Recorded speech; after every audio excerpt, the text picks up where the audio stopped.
Hi, welcome to the Kick-Ass Irreverent Gaming Podcast, Respawn and Fire, where three lifelong friends gather to talk about video games. I'm Holden. I'm actually here with Alyx Kozina, a.k.a. Cozy Bear, instead of Chad this week. Hello. And you're you, and that's why we love you. Cozy Bear, would you like to introduce yourself? Hi, my name is Alexander Kozina. You may know me from the channel Gamers, GVMERS, which produces short-form documentaries about the history of various video game series and franchises. I'm the main writer for that channel. I'm also a kind of funny best friend. You may see me online contributing weird, cool pieces of art, to the kind of funny community, like those video games that the crew played on KFAF a few months back, and also the kind of funny wikis, including Nick Scarpedia, Kevin Koalapedia, and Greg Millerpedia most recently. I watched your Kingdoms of Amalur video today. Oh, thank you. And that was really good. It's a tragic story, honestly. Yeah. Because there's a lot of potential in that developer. People should check that out. Yeah, it's definitely go check it out. And I gotta say, I am also kind of surprised by just how well that video is doing. Like Kingdoms of Amalur, it sold well. It wasn't like a absolute gangbuster success, so I am happy that it seems like it's really resonating in video format with a lot of people. I think there's a lot of interest in Kingdoms of Amalur, even with people who haven't played it. I have never played it before, but I've always wanted to. So maybe it's like a sign of a resurgence that people want it back. Maybe. I mean, and we do talk about this a little bit in the video, but recently part of the rights were acquired by THQ Nordic, so it has been in the public conversation recently.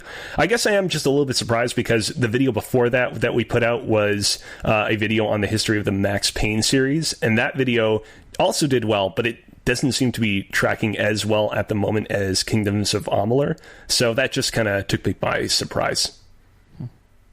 YouTube algorithms, they just are always fucking people over. Yeah, it's weird. It's weird. Speaking of weird, we're going to talk about what we've been playing this week. Before we talk about all the other news this week, which is going to be like Half-Life Alyx, not Alyx Kozina, Alyx with a Y, different Alyx. The Black Friday deals, Game Award nominees, all that stuff. But we both have been playing Pokemon Sword. Or I've been playing Shield. I think you've been playing Shield as well? Yes, that is correct. I went off of my thoughts last week, so I'm actually really curious what you've been thinking in terms of Pokemon Shield. So when you told me in advance that we were going to be discussing Pokemon Sword and Shield on the podcast, I was like around maybe like 3-4 gyms into the game, and at that point I was like, oh shit, if we're going to be discussing it here, better make sure to go through and finish it. So I did. I just completed Sword and Shield. Wait, what am I? Why? See, the thing is, I'm used to saying Sword and Shield because I've been streaming the game a lot, and on Twitter it's better to put the hashtag Pokemon Sword Shield, and also on Twitch, you can only put the category Pokemon Sword Shield. You can't just do Pokemon Shield. So I'm used to saying both of them at once.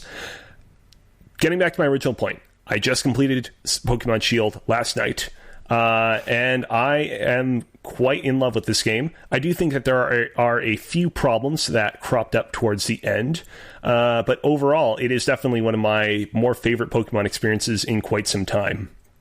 I heard you guys, talking a lot about the wild area on the podcast last week. I think that the wild area is a great addition to the series, and while it's not overwhelmingly huge, while it is sort of this kind of intermissional area between a lot of the other main areas of the game, it does a great job at constantly kind of encouraging you to go back and re-explore it and find new things in it.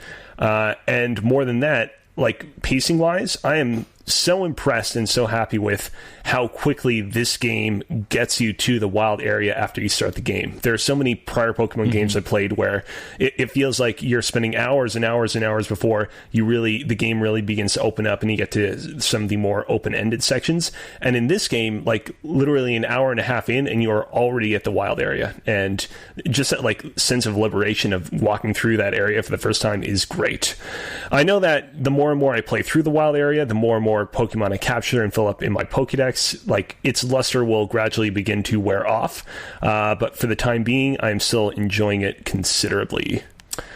I didn't ask at the start, did you go through and complete it since last podcast? I've beaten the game. I'm in the post-game content right now. I've never completed Pokemon post-game content. I'm still not sure if this one will sway me, but it feels like there's more reason to continue than in previous games. I mean, what I've read online is like it's not like there's a huge ton of post game content. It seems like a lot of the post game content is just like gym battles and the like. So, I mean, I've in contrast, I've almost always completed the post game content. So, I'd imagine I'll be going through with it in due time. Although there are quite a few other games that are occupying my attention right now, so maybe I might put it off for a little bit.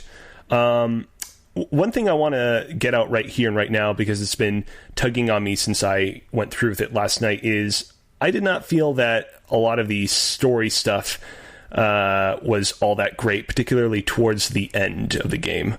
Yeah, I agree. And before I get into it, I should say, like, a spoiler warning for anyone who has not yet completed the game and doesn't want to be spoiled as to what happens. But I just felt that the way that the kind of overall narrative involving Chairman Rose and his corporation and his ambitions to supply the Galar region with power for the next 1,000 years or whatever the heck that was, I did not feel that it just came together all that great. I felt it was awkwardly paced in terms of kind of setting up tension and making you feel like you're barreling towards this incredibly deep and kind of climatic conflict.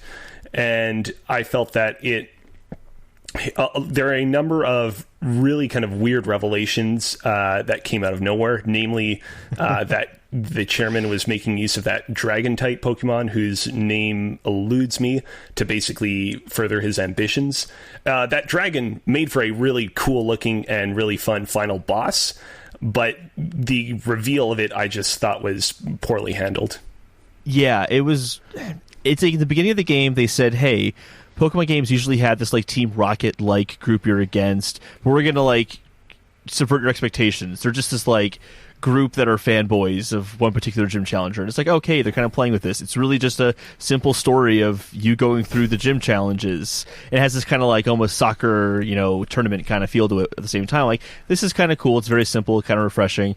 And they decided to make it a Pokemon game at the end and bring in that like evil bad guy who wants to change the world in some way. Yeah, and it just felt out of place. It felt very strange. I felt that the way that the Team Yell arc wrapped up was actually really cute. I thought that was like, oh, this is a different look from how they typically do this sort of thing, but I thought that was fine in its own right. And personally, like, and I know it's easy to kind of sit around and play armchair developer here, but if I would have been in charge of this game's story, I would have kept the Team Yell stuff in the game, but I would have cut out all the Chairman Rose stuff and made all the conflicts of the game purely and solely focused on the kind of interpersonal relationships between the champion and all the people under his wing, all the other challengers vying for his position. I felt like there was a lot of interesting tension there, particularly with the other rival, Bede, the guy who dresses up in pink, and I felt like they should have focused on that stuff more.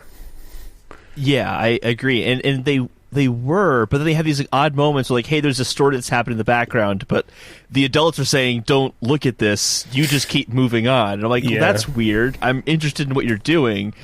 Is it going to go anywhere? And oh yeah, at the end we'll just like do something really quick and it'll work out.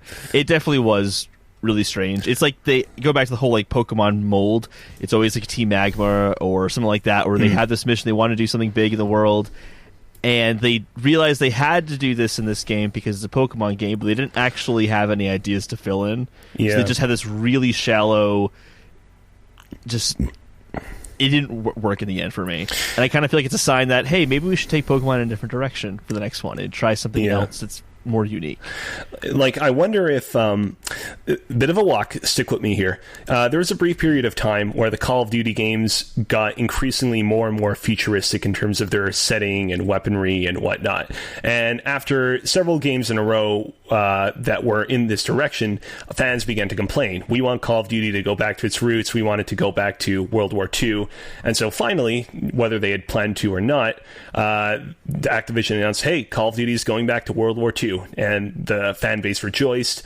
And regardless of the quality of the game that it produced, it definitely helped restore balance to the order. I can understand the Pokemon Company's desire to not want to not include a villain plot in this game where there's like some evil big bad that needs to be defeated at the end. But I feel like if they had made the decision to not include that in the game, I feel like it would have made the return of like this sort of plot into the series with the next entry after these games that much more exciting. Like, they could have used that as like a big selling point. Like, hey guys, we know that y'all were a little disappointed that there wasn't some big bad yet to fight in Sword and Shield. Well, guess what? In Gun and Morningstar, we have a new evil plot back. And it would have been like, it would have generated so much hype in a way that they wouldn't have been able to if it hadn't been gone beforehand. Yeah, I think that's a good point, because I think one of the strengths of the story was its simplicity. The fact that it is just this small story of you and your friends. That I think you had a bigger connection to your rival than at least I have felt in previous games. Not that there's like a super deep emotional connection to your rival Hop, but you know what I mean. Like, yeah. I think you spend a little bit more time with Hop than you have your past rivals, and I feel like that just kind of went out the window in the end. Yeah. So I think you're right. Like, if they just stuck with what they were going with in the beginning of the game, I think it would have worked out better if they just stuck with it till the end. I realize that, we've been talking a fair bit about this aspect of the game we didn't like a whole lot. I really do want to stress, again, I really, really did love this game. It's just, this thing is on my mind because I just went through with it the other night. Otherwise, I think it is a very, very strong game and one of the best games in recent memory. One thing I did like a lot, I don't know if you would really call this story related, but I really do like how they build up the lore and mythos surrounding the gym leaders in this region. Mm-hmm. There's a Kotaku article about this not too long ago in which they talked about how this game does this sports fanaticism surrounding its region celebrities really well, where the gym leaders really do feel like these big celebrities that have a significant sway over popular culture within the areas that they live. And I felt that the way that they kind of concluded all of that by having you face the gym leaders once more in a tourney was really cool. Yeah, it definitely, the world building I think is one of the best parts of this game. Yeah, is you kind of feel like Galar is this unique region of the Pokemon world, whereas before every world was just, to me, just a place where Pokemon could exist, and you had an excuse to go through gym battles. Everything felt a little bit more kind of ingrained with each other, or not ingrained, but everything was more of a complete world than it has in the past game. I don't really know what the Hoenn region was in Ruby and Sapphire. What is the Hoenn region? I don't really know. It's just a place where Pokemon can exist. What's Johto? It's just a place where Pokemon can exist. Galar had a very unique feel, where I think they had that as well with Sun and Moon, and I forgot the names of the 4 islands in that game. Yeah, no, I don't... Pony Island, that was one of them. Pony Island was one of them, yes. Yeah. We'll call them all Pony Island for now. Sure. Pony Islands 1, 2, 3, and 4, and the floating island as well. Don't forget about that one. Despite us not knowing the name of those islands. Yeah. It felt like a unique world for the Pokemon games that have come before it. And I think this kind of continues that in a refreshing way. I liked that a lot. I think the Pokemon were also really good this time around. I have no complaints about there being only 400. Never even fazed me while playing it. Yeah, me neither. I'm perfectly fine with the number, and I don't know how deeply I'm going to get into the competitive metagame of Pokemon Sword and Shield come the next couple of months, but I'm having a limited number of Pokemon always is a good thing for the metagame, because it means that Pokemon that previously wouldn't have been given the spotlight because they would have been outclassed by other Pokemon now get a chance to shine. Just very quickly, I remember during the early days of the Sun and Moon meta, Gigalith, which is a pure rock-type Pokemon that tends to largely be forgotten in a lot of competitive circles, actually managed to carve out a pretty good niche because Pokemon that otherwise would have replaced him or invalidated him weren't there. And I'm hoping that there will be a lot more Gigaliths, so to speak, in this upcoming competitive season. Mm-hmm. Do you feel like Game Freak has to change the formula up? Do you think they're in a position where they kind of have to start thinking outside of what a Pokemon game is? Because it's been a big complaint is that it's just kind of the same thing, just on a home console. It's like a 3DS Plus game as opposed to a Switch game, is what some people have said. Do you think that they actually have to really start revamping Pokemon, like Breath of the Wild, if you will? So, we were talking about this, as you know, Respawn Aimfire hosts these community game nights in which you two and the rest of the community kind of get together and we play games like Destiny and Titanfall 2 and the like. And recently I was talking about how, I really do feel like if Pokemon wasn't a Nintendo franchise, I don't know that we would have this sort of like frothing community demanding that the games be different. I think that because Nintendo has this really kind of rich history of games that they've managed to grow and evolve in substantial methods over time, like Metroid and Mario and Zelda, that we have people demanding that Pokemon do the same. And I do wonder, like, if history had gone differently and Pokemon had ended up a Capcom franchise, like as in like published by Capcom or published by Konami, would we still be sitting around saying the same thing? As it stands, I feel like right now I'm going to say no. I think that they really should continue to grow and advance and flesh out the kind of wild area section of the game more and more with subsequent entries. I'd say ingrain it even more into the overall design of the region. I don't think that they need to like completely do a 180 on everything they built up until now and make Pokemon like a action RPG or like something in the vein of Breath of the Wild. So yeah, that's my answer. They need to continue moving forward with some of the new things that they brought forth with this game. I don't think that they should rest on their laurels, but they don't need a complete and utter revolution. IMO. Yeah, no, I think the people who are wanting like a Breath of the Wild style world, and I think what I meant more by Breath of the Wild, it is just revamp it like they revamped Zelda. And I think that having an open world like Breath of the Wild wouldn't really work in a Pokemon game, because again, it kind of distracts from having to actually produce and balance 400 Pokemon in the game, or however many they have in the next game. But I do think you're right that kind of ingraining that wild area more into the world would be a huge step. Like, I feel like although I really liked the wild area a lot, you didn't really have to go to it. You only went to it because you wanted to. Which I guess isn't the worst thing, that you do want to go there, but it felt like a separate area from the rest of the game. Yeah. And I feel like if, rather than having routes between each town like they've had in every other Pokemon game and in this game, I feel like if they kind of had it work like the Ocarina of Time open world, where Hyrule Field is the wild area and every single town stems from the wild area. Yeah. I think that would have worked really well. Another suggestion I would give as well is I'd say like 2/3, 3/4 of the way through the game, you're introduced to the water bike, which allows you to go on top of water, and it opens up a bunch of new areas in the wild area. When that was introduced, I thought it was great. In retrospect, though, I wish they had done that a couple more times, like introduce new upgrades for the bike that further enriched and deepened the way that you explore the wild area. Having that done only one time was great, but it would have been great if there was done multiple times. It's also not presented to you in a way that suggests, oh, you should go back to the wild area now. Yeah. It's really more of like, oh, if you want to get down this route, here's the bike. Cool, you made it down that way. Continue playing like normal now. And it wasn't like, it didn't even dawn on me initially that I should go to the wild area again because of getting that bike upgrade. To your like point about the Ocarina of Time upgrade, if this was a Zelda game, it would have been like, hey, here's the water bike, and then you would have used the water bike to get to the next area of the game that previously was inaccessible to you without the water bike.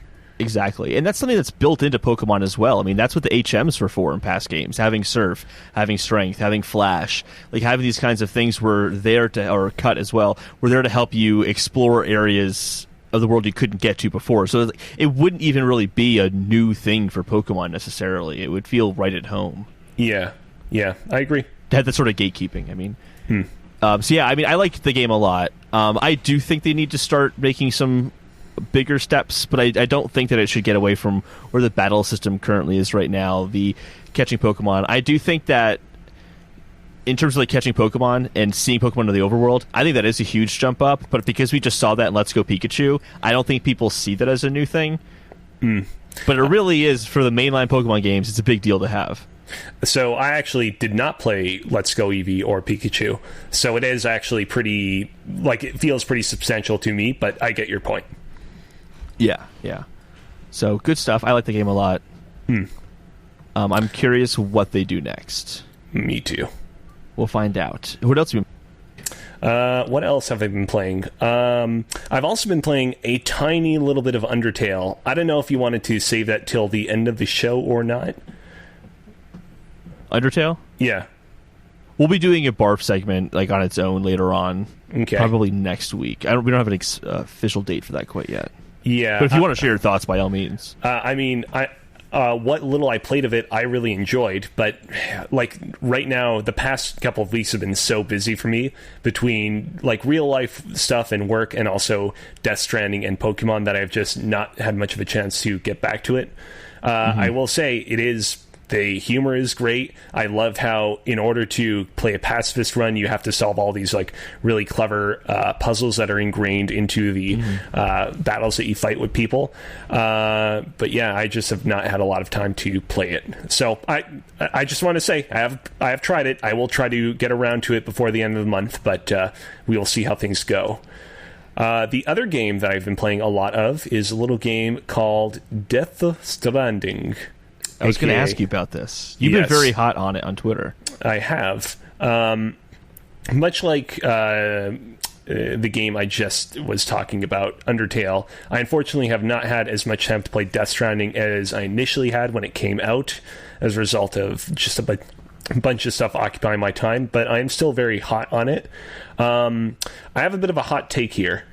I did not really love Chapter 4 of the game. I have not played Chapter 4 yet. I haven't played it since Jedi Fallen Order and Pokemon came out, so I'm still in Episode 3. Okay. Do you want me to like get super into detail into Chapter 4, or keep things vague? I would keep things vague because I don't really want to know what happens quite yet. Okay. Since I'm also almost there. To make a long story short, a lot of people have said, yeah, get to Chapter 3, get to Chapter 4. That's where the game gets really good. I personally was actually really enjoying the game up until Chapter 3. I felt like the kind of like quiet, meditative way of walking through the wasteland made for a really enjoyable experience, and a really unique and distinct experience from a lot of other like conventional open world games. I felt like when you think about games that induce a sense of zen, you think of games like Journey, for example, or Flower, and I feel like this game in its own unique way manages to do so as well. It makes you feel very kind of mindful of every stone that's along your path, and it gets you in this sort of state of mind that's like, again, to what I was saying earlier, it's very kind of meditative in this sort of AAA action-y kind of way. And as a result, when we got to Chapter 4, I did not like the direction that things went there, because it gets way less zen and way more action. And I will say, like, I think part of the problem is that it forces you to flex a lot of muscles that up until this point in time you have not had much of a need to flex, unless you're like directly going into the mule camps and clearing those out, without getting into any spoilers. And eventually I was able to overcome that chapter by like actually like going into the mechanics, reading up on what I needed to do, and actually practicing the way. Again, I'm trying not to spoil things, but basically after sufficient practice I was able to get through things in Chapter 4, but I did not love it in the way that some people do online.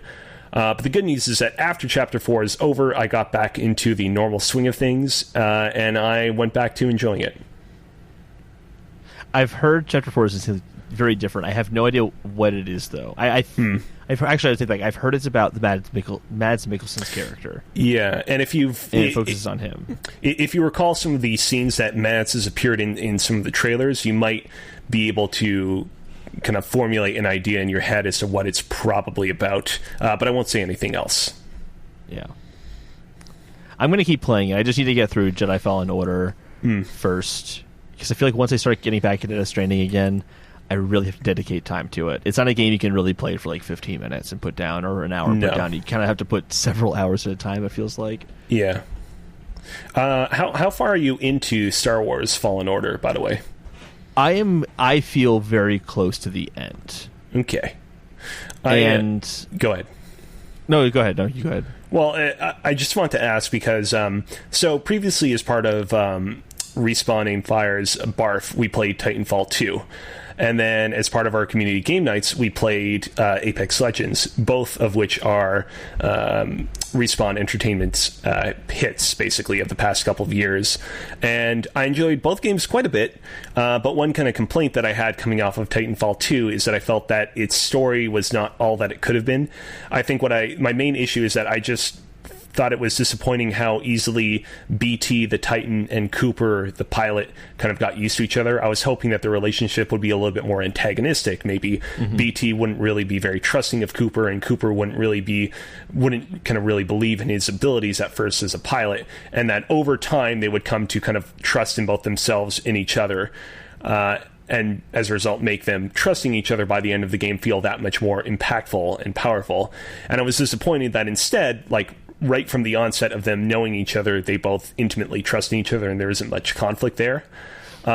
Obviously, this game is a lot different than Titanfall 2 in that it isn't about a boy and his Titan. There is a robot and a boy, but the robot is much smaller.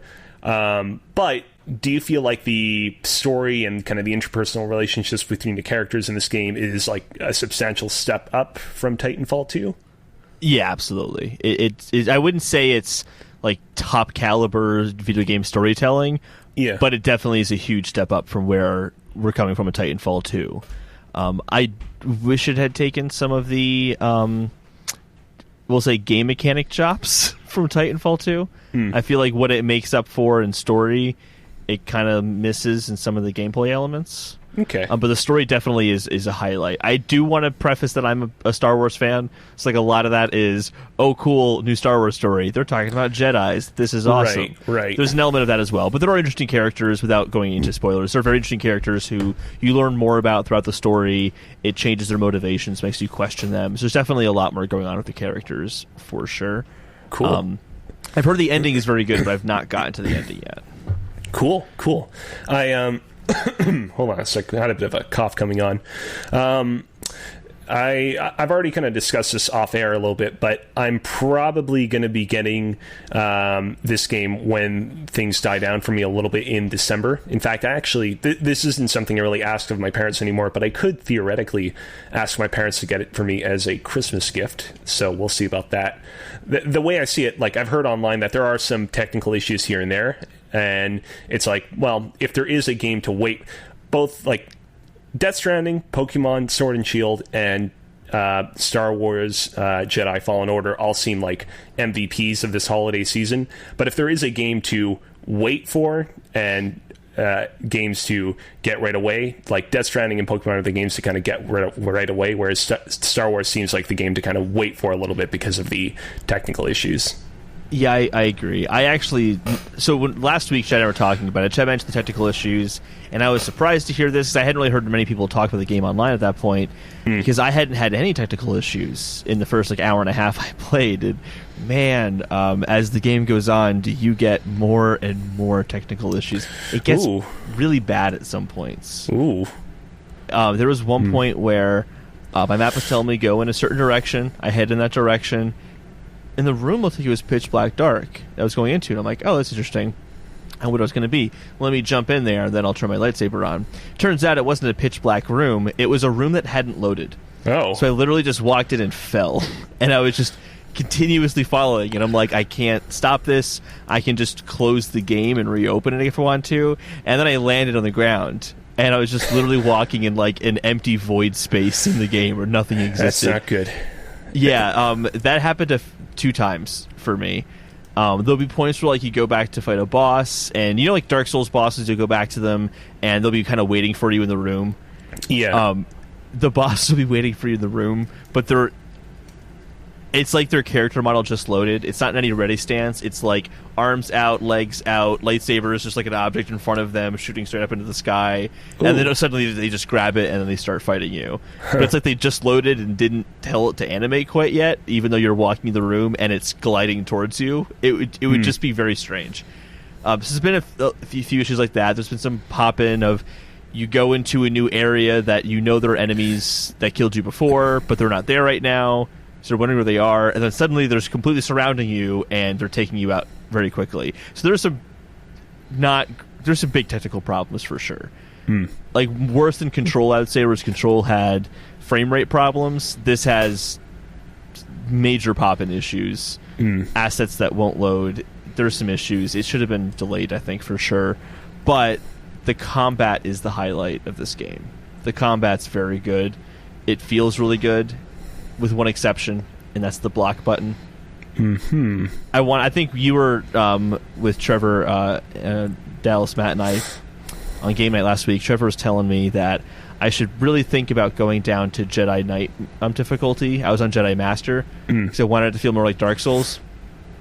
And I moved it down to Jedi Knight just on his recommendation, because one of the things that it does is it helps with blocking. The window to parry is greater on Jedi Knight as opposed to Jedi Master. And it makes a big difference because I think parrying is kind of a mess. I'll swear to God, I'll hit the parry button and nothing will happen. And it's really frustrating. So whereas I think a lot of this comes from, I played Sekiro earlier this year, which has an incredibly similar combat system. I don't think there's any plagiarism there because obviously the game developments kind of overlap each other. But they do have very similar mechanics there, and Sekiro's is just perfect. They nail it. It feels mechanically so much better than Jedi Fallen Order that I think the biggest reason I'm sticking with Jedi Fallen Order is I love the art design, I love the sounds, it's all extremely Star Wars, I'm liking the story where it's going, but the gameplay isn't quite as good as I would want it to be, especially coming from Respawn, where I know that in the first-person genre they can do really good things. And this is their first time doing third-person and doing melee combat. So I'm hoping with the second game they can improve some of that stuff and learn from some of the, some of the jankiness in this game. But I still think it's a good game and it's worth getting. All right. But I'm definitely liking this a lot because it's Star Wars. Okay. If this were just a generic third-person action game, I wouldn't even finished it. Got it. I despite everything you just said, I'm still totally gonna get around to playing it. And I mean, yeah, like I said, it sounds like I'm in the right to probably wait just a little bit before I get into it. Yeah. Quick question: does this game have a new game plus mode? I don't know. Okay. I have no idea, to be honest. Actually, I'm actually kind of curious because I'm thinking how that would work. I guess they could let you keep all your perks you've leveled up and the lightsaber you ended up crafting and all that stuff, but I don't know if they would or not. That's kind of part of the game, is blocking things off. And so you can kind of just then sequence break in huge ways and just get to the end very quickly. Yeah. Let me see. I'm looking it up right now. All right, cool. I think the reason why I actually asked that is because I remember God of War, the 2018 game, did not have a New Game Plus mode when it launched, and then it received a New Game Plus mode a little while after launch via an update. And I guess because I just had this game being updated to be improved upon on my mind, my mind wandered to that, and I was wondering, does this game have a New Game Plus mode? It does not. I just looked it up. It doesn't. Okay. Well, maybe again, that's maybe something they can add in. Although that sounds like it would actually be a little bit more difficult ? Than fixing some of the technical issues. We will see. I think it'd be challenging because it'd be like adding a New Game Plus mode to Metroid Prime. Yeah, I see your point. You'd be able just to skip the majority of the game and just go right to the end. Right. Yeah, I get it. All right. I mean, you could always play it again, Jedi Master. That's a good point. I feel like not many people are going to do that. I don't know. I'm not disappointed in the game. I'm still really enjoying my time with it. But I'm definitely going to play it once and probably not going to play it again. Okay.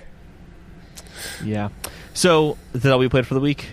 Yeah, I'm trying to quickly rack my brain. That's really kind of all I've played. I mean, a little while back, I was actually playing more of Titanfall 2. Specifically, I was playing Titanfall 2's highest difficulty, Master difficulty, because there is a trophy associated with that difficulty for completing it. However, once both Pokemon and Death Stranding came out, I was like, all right, I have to kind of subdivide my attention here and focus on the new stuff. But I do plan on getting back to that in due time. I also, at the very beginning of November, I started out Rise of the Tomb Raider for the first time. And I was enjoying that a fair bit, but I also did not get a whole lot deep into it. And that is basically all I've been playing as of recent. Good stuff. moving on to our quest log, starting with the fetch quests for the week. We're going to run through some stuff here. Feel free to stop me at any point if you have something you want to say about the stories. Starting off with the Black Friday deals, we talked about Microsoft's deals already. In previous weeks. We have some information now for Sony as well as Nintendo. Sony's going to have $100 off any PlayStation 4 and PSVR model. The DualShock controllers are going to be $39.99 and 25% off PS Plus. Nintendo is also going to have some eShop deals as well on Black Friday.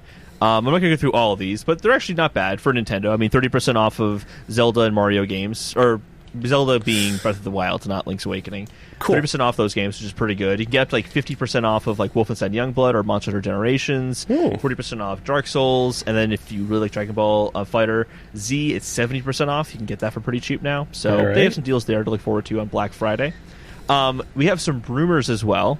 First one's not too surprising. There's a report that Amazon is set to roll out a game streaming service in 2020. That comes from Alex Calvin at PC Gaming Insider. I would be shocked if they didn't do anything like that, considering they have game studios. They've announced that they want to do web service stuff. They have really good web services already to definitely compete with Google. They're a company that can do it. Yeah, and I mean, they have one less competitor to worry about now, possibly. We'll get to that in a bit. Yeah, we'll talk about Stadia in a little bit. But yeah, I think you have a good point there. One thing I actually want to quickly mention about Amazon is that, and this isn't related to the stories we're going to talk about with Stadia, but they don't have really exclusive games. I mean, they have some, but not like from first-party Stadia studios that will always be unique to Stadia. And Amazon has had game development studios for years now. So I feel like they're going to actually have first-party content at their launch, which is, I think, console launch 101. So I'm hoping Amazon can get that part right. Speaking of games, Resident Evil 3 Remake is outed in multiple reports. This is from Hiron Cryer at US Gamer. This allegedly has been in development for a little while now and could release in 2020. I'm hoping... Yeah, go ahead. No, I'm just saying I'm hoping. That's all. I'm just hoping it's going to happen. Oh, okay. Got it. So here's the thing. My experience with the Resident Evil series is very low. And I've been meaning to finally correct that and get onto the series. And what I'm wondering is whether I should just dive directly into Resident Evil 2 Remake, whether I should try playing Resident Evil 1 Remake first, whether I should possibly even consider playing Resident Evil 4 Remake first, because although Resident Evil 4 is a game that most tend to agree holds up to this day, it is... wait, did I say Resident Evil 4 Remake or Resident Evil 4? You said Resident Evil 4 Remake, but I knew what you meant. Right, I just meant Resident Evil 4. There has not been a remake of 4. But, basically my point is people often tend to agree that Resident Evil 4 is a game that has aged really well, but I know there are going to be some quality of life stuff that Resident Evil 2 Remake has that Resident Evil 4 does not, and so I'm wondering, should I maybe hold off on playing Resident Evil 4, or should I play it first? There's a lot of things going on in my head right now, but I know that I do want to play through this series for the first time, and I'm really happy that I'm going to get hopefully a modern kind of updated version of Resident Evil 3 to play through in due time. I wouldn't say I'm hugely knowledgeable in Resident Evil. I played 2 Remake this year. I played 7 when that came out. I played half of Resident Evil 4, and then I played a portion of Resident Evil 1, which I did not care for. I was not a big fan of Resident Evil 1 just because of the camera style and how it's fixed and positioned. I wasn't a big fan of that. But I feel like those 3 games, 4, 2 Remake, and 7, are unique enough that you could really play them in any order. Yeah, I'm definitely... go ahead. The only really similarity I can think of is the inventory system is pretty similar, but outside of that, they all have a unique feel to them. That's uniquely their own. Yeah, I'm gonna have to put out a poll at some point, asking people, hey, at this point, what order should I play these games in? Because I'm sure that there are people smarter and more knowledgeable than me that have probably thought this out as well. Oh, I'm sure there's huge Resident Evil fans who can break down the entire franchise for you and tell you which ones to start, which ones to ignore. Yeah. 2 is a highlight of the year for me. Without being a huge Resident Evil fan, very, very good game. Cool. More rumors. There's a new Assassin's Creed Ragnarok rumors. Claim it's going to be revealed February 2020, coming from Brianna Reeves at PlayStation Lifestyle. If it's being announced in February 2020, I have the feeling that's going to be at a Sony event to show off the new consoles. Look at the new Assassin's Creed. Sounds like that could be what happens. That's just my own speculation. We do have some official stuff to talk about with Fetch Quest this week, too. The first one, though, is kind of like semi-official. It's not really like... It's a comment by the technical director at Remedy who's talking about the load times on the PS5. And I'm not going to read the whole quote here, but basically what he's saying is that the instant load times is really applicable if you're talking about like Spider-Man, which is on PS4, with assets on a PS4. But if developers choose to utilize the faster capabilities of the SSD, you can still see load times that are comparable to nowadays if there are larger assets that are being stored on those SSDs. He's basically saying, temper your expectations. It's not going to be instant, most likely. I thought that was interesting. I wouldn't have really noted that if it weren't for a technical director at Remedy who would know about that kind of stuff and probably already has a dev kit and is aware of the limitations of the system. Yeah. All right. I thought that was interesting. Yeah. And then nothing much else to say here. Yeah. And then lastly, Blair Witch and its very good dock are coming to PS4 next month. That's Matthew Olson at US Gamer. It's coming December 3rd. So if you want to play Blair Witch, don't have an Xbox, you might have the opportunity. All right. Moving on to the fun stories this week, though. Third-party quest log really focused on Half-Life Alyx. So we have the trailer for Half-Life Alyx, and then Jeff Keighley had an interview called The Final Hours with the Half-Life Alyx developers. You watched the trailer, right? Yes, I did. What did you think? It looks really cool. Obviously, let's get this out of the way right now. You know, it's been disappointing to a lot of the Half-Life community that they're going to only be able to continue the Half-Life saga on Valve's kind of virtual reality headset, which is, you know, a whole conundrum, both a physical conundrum and a commercial conundrum to kind of get your hands on. But I think it is really cool after all this time that we're finally going to be getting new Half-Life stuff, even though it does actually invalidate one of Gamer's old videos. Oh, really? How so? Yeah, well, because one of the videos that we put out in 2018, I believe, was the rise and fall of Half-Life, and it basically ends with us talking about like how, Valve, you know, promised here and there that they would do Half-Life 2 Episode 3 or Half-Life 3, and nothing ever came of it, and who knows whether or not this series is going to ever continue in the future, and now, look at that, the series is going to continue in the future. So... hey, at least we got all the views we need to get out of that video, so I can't complain. Well, yeah, now you can make another one, the rise and fall and rise again. That's of true. Half-Life. There you go. You could take that title free of charge. That's true. So like on the way the game looks itself, you know, ignoring all the frustration concerning it being a VR title, I appreciate how much it seems like this game is going to be a puzzle game as much as it's going to be a shooter. It seems like there's a lot of puzzles that need to be solved, and I am very much looking forward to that because, and this is just my personal opinion, having to constantly reload the cartridge into your gun looks like it could be pretty tedious. Yeah, it's intricate. You don't just put the cartridge in the gun. You also have to, like, I don't even know anything about guns. You have to, like, pull the top of it back as well. Like, it's a full process. Yeah, and it's, like, cool. Like, it's really cool that we have the tech now that we can do that sort of thing in VR. But, like, that does not sound as fun to me personally as some of the other stuff that was on display in the trailer.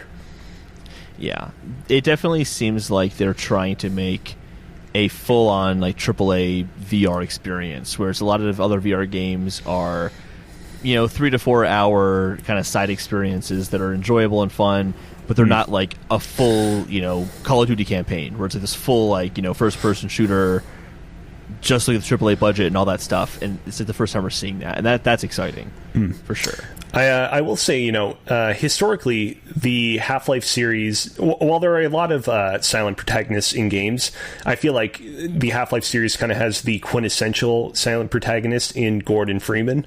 And it's going to be interesting going from, you know, Half-Life 2 and Half-Life 1, where Gordon Freeman is silent the whole time, to this game where you're playing as Alyx, who is not a silent protagonist. I'm interested to see, like, if they temper how much she talks and make it so that she only really speaks in, you know, moments where there isn't a lot of intensive action going on, or if they actually really do lean into the fact that she can talk a lot and have her, you know, intoning her inner thoughts and whatnot constantly. Yeah, that'd be interesting to see, especially in VR, where it's kind of coming from your own head, which is kind of weird. Yeah, that's a good point. We'll see how that plays out.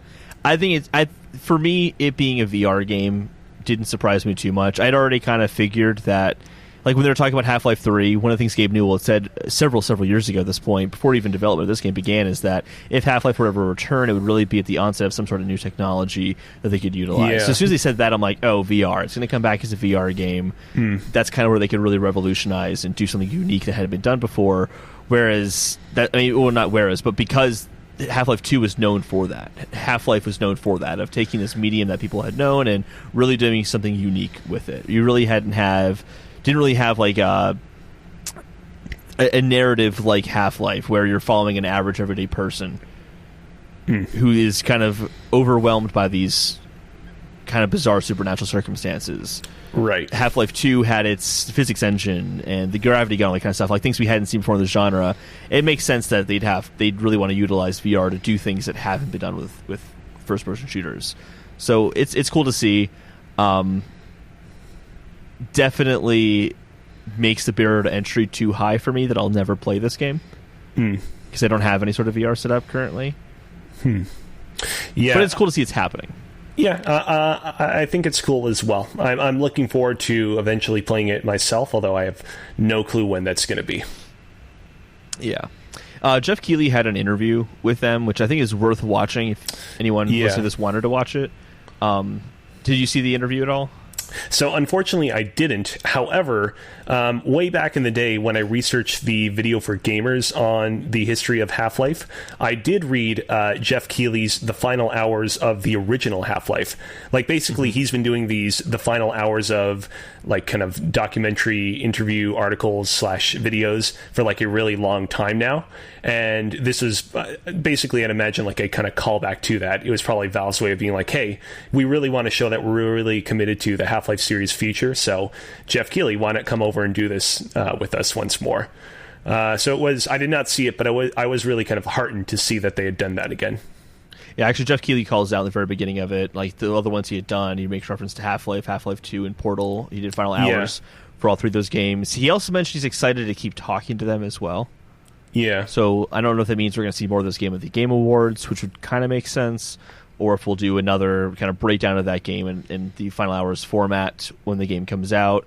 But it was kind of a cool interview. They were surprisingly candid about things. They just blatantly talked about Half-Life 3 and how this game isn't Half-Life 3 because the developers and the team at Valve saw that as a daunting task. Like, to approach Half-Life 3, they just kind of...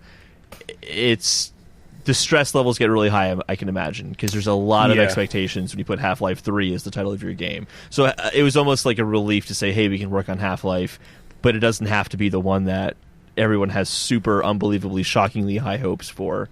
But it also is interesting that it didn't start off with them saying, we want to make Half-Life in VR. It started with, we want to make just a VR game that really takes advantage of VR as much as possible. Like, we are a big budget studio. We're not an indie studio. We can make a huge game if we wanted to, and let's do that in VR. And they said they were thinking about doing Portal, but they realized that would be kind of nauseating. Like, how fast you can move through those portals in VR might just be too much for people. Yeah. And Half-Life started becoming a good extension of what they were trying out and experimenting with in VR. So that was kind of cool to see how that happened as well. It's a good interview if you ever want to watch the full version of it. It's like 20 minutes or so. Yeah, I mean, at 20 minutes, there's no reason for me not to watch it myself. Yeah. So, yeah. All right, cool. All right. So moving on to Google Stadia. So Google Stadia came out this week, and the reviews of the GameSpot had a nice little kind of review roundup. I kind of just went through to see general types of people were saying, and I think the most positive reviews are pretty lukewarm. And then it goes right to bad. That's kind of the range, lukewarm to bad. And most people seem to think that it's an interesting idea. It's cool to see this being attempted, but it's just not ready yet. The game's available everywhere else, and depending on who's reviewing it, I found that they mentioned the lag more than others. Like, I think it was the Washington Post. They have a video where they're literally hitting the space bar and just waiting a few seconds before his character jumps up. Other games, other people didn't seem to mention the lag too much, but either way, even the most positive reviews aren't too positive on it. Have you heard anything differently? Because that's kind of the consensus that I've gathered. Unfortunately not. It seems like whenever I see Google Stadia represented on social media, it's some sort of thing like, oh, the Google Stadia subreddit is blowing up with people that are not happy. It's unfortunately all bad at the moment. Yeah, I'm not a big fan of Google, as everyone knows, but it's not... I'm sure they're not having a great time right now, and I can sympathize with that. Because I'm sure that it is very cool technology, and they've worked very, very hard on it. The response from... I'm actually going to skip this middle story here. We'll go to the third one. Because you mentioned the subreddit and the upset there. So some of Stadia's biggest supporters are beginning to turn against it, from Colin Stevens at IGN.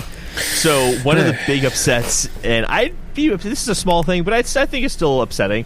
If you got the Founders Pack, then you got the ability to get your username for Stadia before everyone else on a first-come, first-served basis. First dibs, you get your username. But they're not getting their access codes to get their username. For the people who just decided to go on to Stadia's app or the website on launch day and sign up, did get the access code and were able to get their usernames before people who pre-ordered, which is kind of crummy considering they were really pushing that as a reason to pre-order. So here's the thing.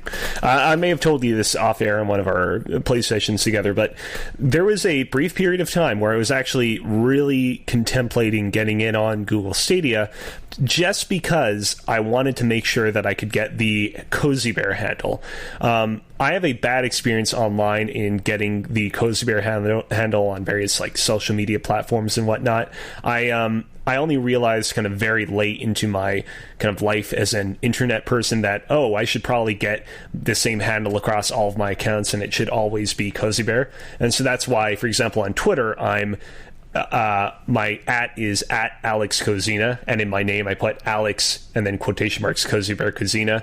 It's why like on PlayStation Network my username there is like Cozina Awesome or something. Like I got in real late on getting that handle, and so when Google Stadia was coming up and they're like, hey, pre-order and you can get your handle in advance, it's like, oh, this might be, if Google Stadia really blows up and becomes really huge in the future, I'm going to want to really make sure that I get in on this so that Cozy Bear isn't taken by somebody else who plays 2 hours of Grand Theft Auto 5 and then never plays anything again. And now I'm happy in retrospect that I did not do that. I'm surprised Cozy Bear is a hard name to get because it's Kozi Bear. It's a unique way of spelling cozy.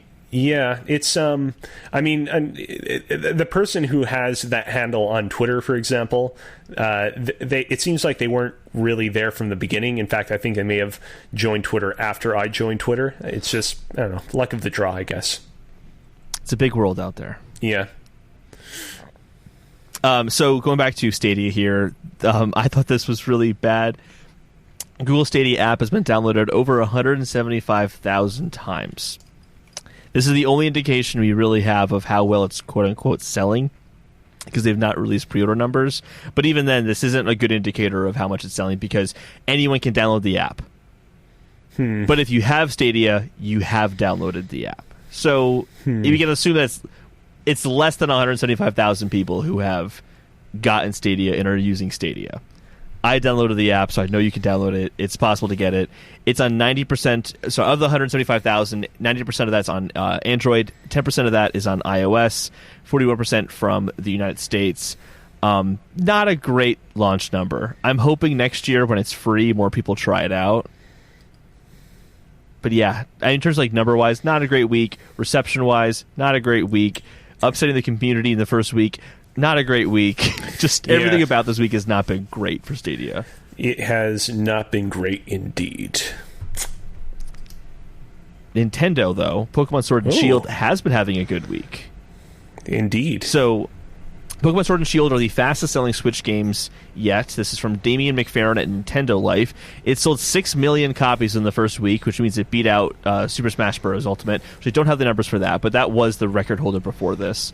2 million of those copies were in the U.S. alone, and it's the highest grossing launch ever for a Pokemon series. Not the highest selling, the highest grossing, because of $60 per unit as opposed to 40. Right. It did undersell in some ways, but not in all. 1.36 million copies were sold in Japan in the first 3 days, whereas Sun and Moon did 1.9 million in Japan in the same 3-day period. But I couldn't find any numbers to compare Sun and Moon on first week sales worldwide. The closest I found was 3.7 million in America within the first 2 weeks for Sun and Moon. So it seems like it's selling better than Sun and Moon did. So much for hashtag boycott Pokemon, or hashtag Game Freak Lied, or hashtag Dexit, or there are so many hashtags surrounding this game. It's insane. Well, it's the biggest franchise in the world. I mean, that is a good point. Down. Yeah. And the Switch also has less units out there than the 3DS did at the time that Sun and Moon came out, by a good like 10 million. So this is an impressive feat for sure. So good for them. Good for them. Alyx. Yes. We were talking about Nintendo franchises. We were. And how they're going to compete against PS5 and Xbox DOS, or whatever they call it, next year when it comes out. Let's go through this, kind of figure out what they're going to do next year. You wanted to lead this, so I'll let you take over. I believe that the way that kind of this whole discussion started is we were talking amongst ourselves about how you guys think that Zelda Breath of the Wild 2 is going to be out by the holiday of 2020 because Nintendo needs something that it can use to kind of leverage itself and compete with Sony and Microsoft's new consoles. And that kind of brought us into this other discussion of like, you know, what other Nintendo franchises what other franchises can Nintendo use to kind of prop themselves up and, you know, look good in comparison to the next gen consoles? Like, is only Zelda and Mario the only games that they can use? And we initially, you know, brought up Metroid, of course. But after the fact, I went up online and did some research, and there are quite a few Nintendo franchises right now that have not yet made it to the Switch. That I'm not saying that all of these are franchises that are going to blow consumers away and are going to basically make up for the kind of tremendous increase in computing power that the Xbox 2 and the PlayStation 5 are going to offer. But I do feel like they are worth considering in the discussion of what has Nintendo not yet brought to the Switch, and, you know, could these potentially give the Wii U a bit of a bump? So I have a total of 38 different franchises here. Actually, hold on. 37, not 38. And yeah, let's get right into it. But Nintendo only makes Mario and Zelda. What are you talking about? Oh, they don't just make those games. They make a lot more. So the first one that I want to bring up briefly, like not all these franchises we're going to discuss at length. Some we're just going to be like, oh yeah, that one existed. All right, on to the next one. Was the 1080 franchise. You remember this one? I do remember 1080, yeah. Snowboarding, right? Yeah. All right, on to the next one. I mean, you know, it'd be cool if they brought this one back, but I don't see them bringing it back, and I don't really know that it would have all that much of an effect. Next one, I have these ordered in alphabetical order, so you'll be pleased to know that the next one is Advance Wars. Yes. I would like Advance Wars to come back. Fire Emblem had to come back with the 3DS because they were going to make Awakening as the final Fire Emblem game, and then it did really well, so they actually ended up continuing the franchise. And I'm hoping they try to give Advance Wars it's 15 minutes of fame again. Yeah. Get it out there. So recently, Intelligent Systems Director Toshiyuki Kusakihara had an interview at IGN ahead of the Fire Emblem Three Houses launch, and he basically told IGN that they don't even have time to think about what they're doing after Three Houses. And he said, you know, while we can say that we're working on the DLC and there's going to be a lot of content for Fire Emblem, we don't even have the time to think about what we're going to be doing afterwards. We'll be pretty busy, but we're going to keep working with Intelligent Systems and Koei Tecmo on all the content that's coming. So basically, doesn't seem like it's headed for an imminent comeback there. Yeah, it also just take them, even if they decide to do Advance Wars, it's going to take them time. Yeah. It wouldn't be a 2020 release anyway. Yeah.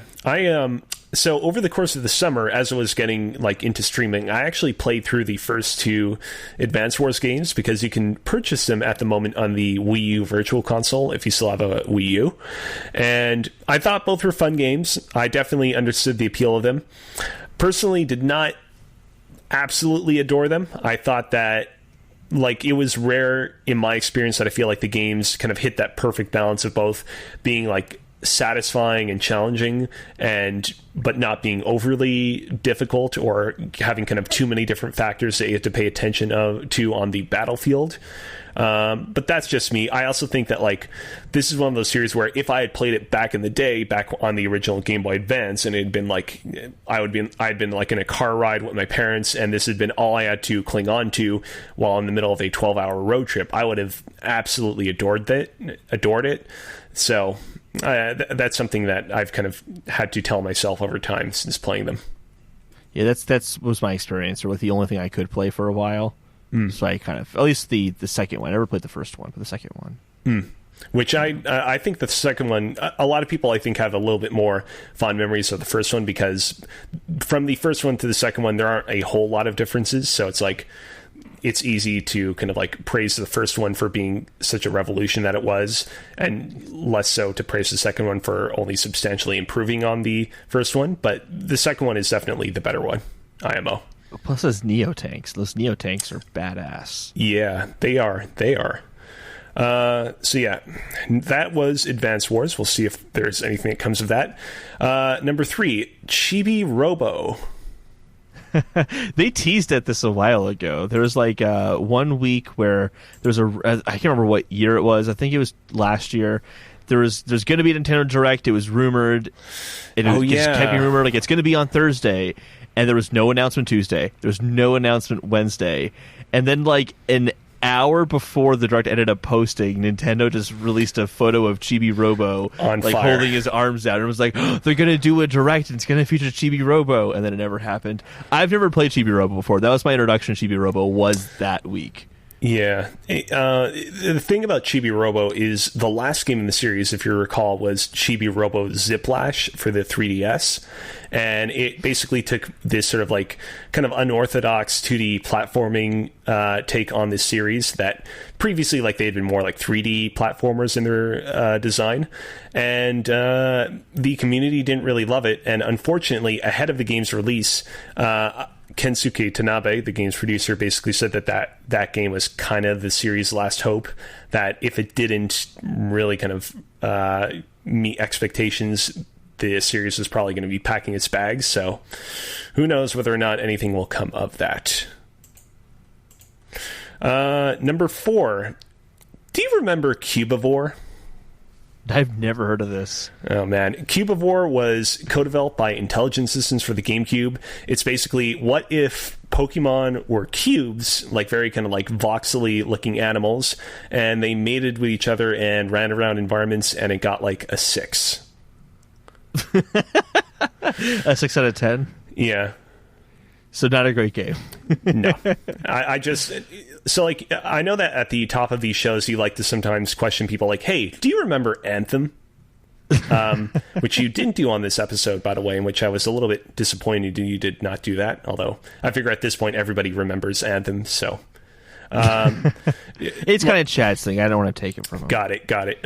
Like, do you remember Cubivore is going to basically be my version of Do You Remember Anthem from here on out. So yeah, unfortunately, you don't remember Anthem, and I don't think that... Sorry, you don't remember Cubivore, and unfortunately, I don't think that Nintendo remembers Cubivore either, so we're going to move on that. Number 5, do you remember Custom Robo? No. Okay, these are like I saw it when I was looking up all the different franchises. There's a bunch of franchises. I'm like, didn't even know Nintendo did this. Cubivore was one of them, and what you just mentioned it. Custom Robo, that's one of them too. Custom Robo is one of those franchises that, like, you see it represented a fair bit in Smash Brothers, but unfortunately, you do not see it represented in a lot of games as of recent, and I don't think it will either. It's unfortunate because, like, it kind of has an aesthetic that you don't really see in a lot of other Nintendo franchises, that like kind of Gundam mech aesthetic to it. But I feel like what was the mech game that came out recently? Daemon X Machina. Yeah. Yeah, between that and like some of the stuff that's been featured in the Xeno Blade stuff recently, I feel like Nintendo kind of has their mech game down pat on the Switch for the time being. Number 6. Now, Pokemon has already been represented on the Switch. However, a branch of Pokemon that is not yet been represented on the Switch that we are anticipating is Detective Pikachu. That's right. They did announce a sequel for Switch. Yeah.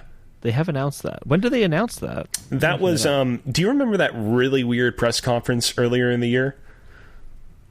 Which one? Nintendo press conferences are usually weird. This is the Game Freak press conference where it was like a live event where they had that like one jingle. It's like na na na na na na na na na na na, and they had like a dozen different guests come up and talk about the most mundane. Like, we're proud to announce Pokemon Sleep. We're proud to announce Pokemon Go plus plus. At the very end of that conference, they announced that Detective Pikachu is going to be receiving a continuation that was going to be different from the movie. They weren't really specific, though, in stating whether it was just going to be like a port with an added-on chapter or like a sequel. So that's going to be interesting. I'm at Polygon right now. They announced it on May 28th, so recently enough that I think it wouldn't be in 2020. No details really. They're bringing it to Nintendo Switch. The details of this game are still a mystery, so keep checking back here for more clues. That would hint to me that it's not going to be a remake. They would have been open to be like, to say mystery would suggest we don't know what it is. We know what the first game is. Got it. Okay. Number 7. Do you remember Dylan's Rolling Western? That was on 3DS. Yeah, they were. I never played it. I know of it. Never played it. Yeah, I played a little bit of the first game in that series back in the day because I feel like it probably came out at a drought and I wanted something to play. I remember being like, okay, cool. I'm kind of getting vibes of like the Goron controls from Zelda Majora's Mask, and that you're like rolling this thing around and it's breaking into rocks. Didn't really stick with me, and I feel like this is, while again all of Nintendo's franchises will continue to receive representation in Smash Brothers until the end of time, I feel like this one is probably not going to receive much more than that as well. Yeah. Number 8, on the subject of really obscure Nintendo franchises, and by the way, I want to mention in advance, when I put this list together, as I said at the front, I did this in alphabetical order, and it just so happened that all of the like super obscure stuff that nobody cares about anymore is right at the front. This franchise I'm about to state in just a second is the last super obscure franchise. After that, we're mostly going to be smooth sailing. So just bear with me. Do you remember Doshin the Giant? No. So Doshin the Giant was like a god game, basically, that was released early in the GameCube's life cycle. It, you remember like Operation Rainfall? No, I don't remember that at all. I don't remember it. Oh, boy. Okay, so I was hoping like I've let down Alyx. Operation Rainfall is like a more of a recent kind of event thing. It was that thing where late into the Wii's life cycle, people were complaining online, like, hey, where's Xenoblade Chronicles? Where's The Last Story? Where are all these like Japanese RPGs that the Wii is getting in Japan, but is not getting in America in this time of a kind of great drought for games? I was hoping to kind of like bring that up as a point of comparison to kind of compare what the situation was with Doshin the Giant, where that game debuted on the GameCube kind of at the beginning of the console's life cycle. It received a lot of like positive reception from journalists at press events. The community kind of clung on to it as like, oh man, this will be a really kind of cool game to potentially come over to the West. It didn't seem like it was coming to the West. People complained. Finally, it came over to the West, and good old Per Schneider of IGN.com awarded the game a 2.5 out of 10. Which basically ruined its hopes of ever continuing as a franchise again. Yeah, so that was kind of... I don't even know if Doshin the Giant has any like representation in Smash Brothers. Somebody will have to Twitter at me after the fact and let me know if that's not the case. But yeah, it's not... Like, you talk about like the Virtual Boy being obscure. Like, Doshin the Giant is more obscure than the Virtual Boy when it comes to weird Nintendo failures.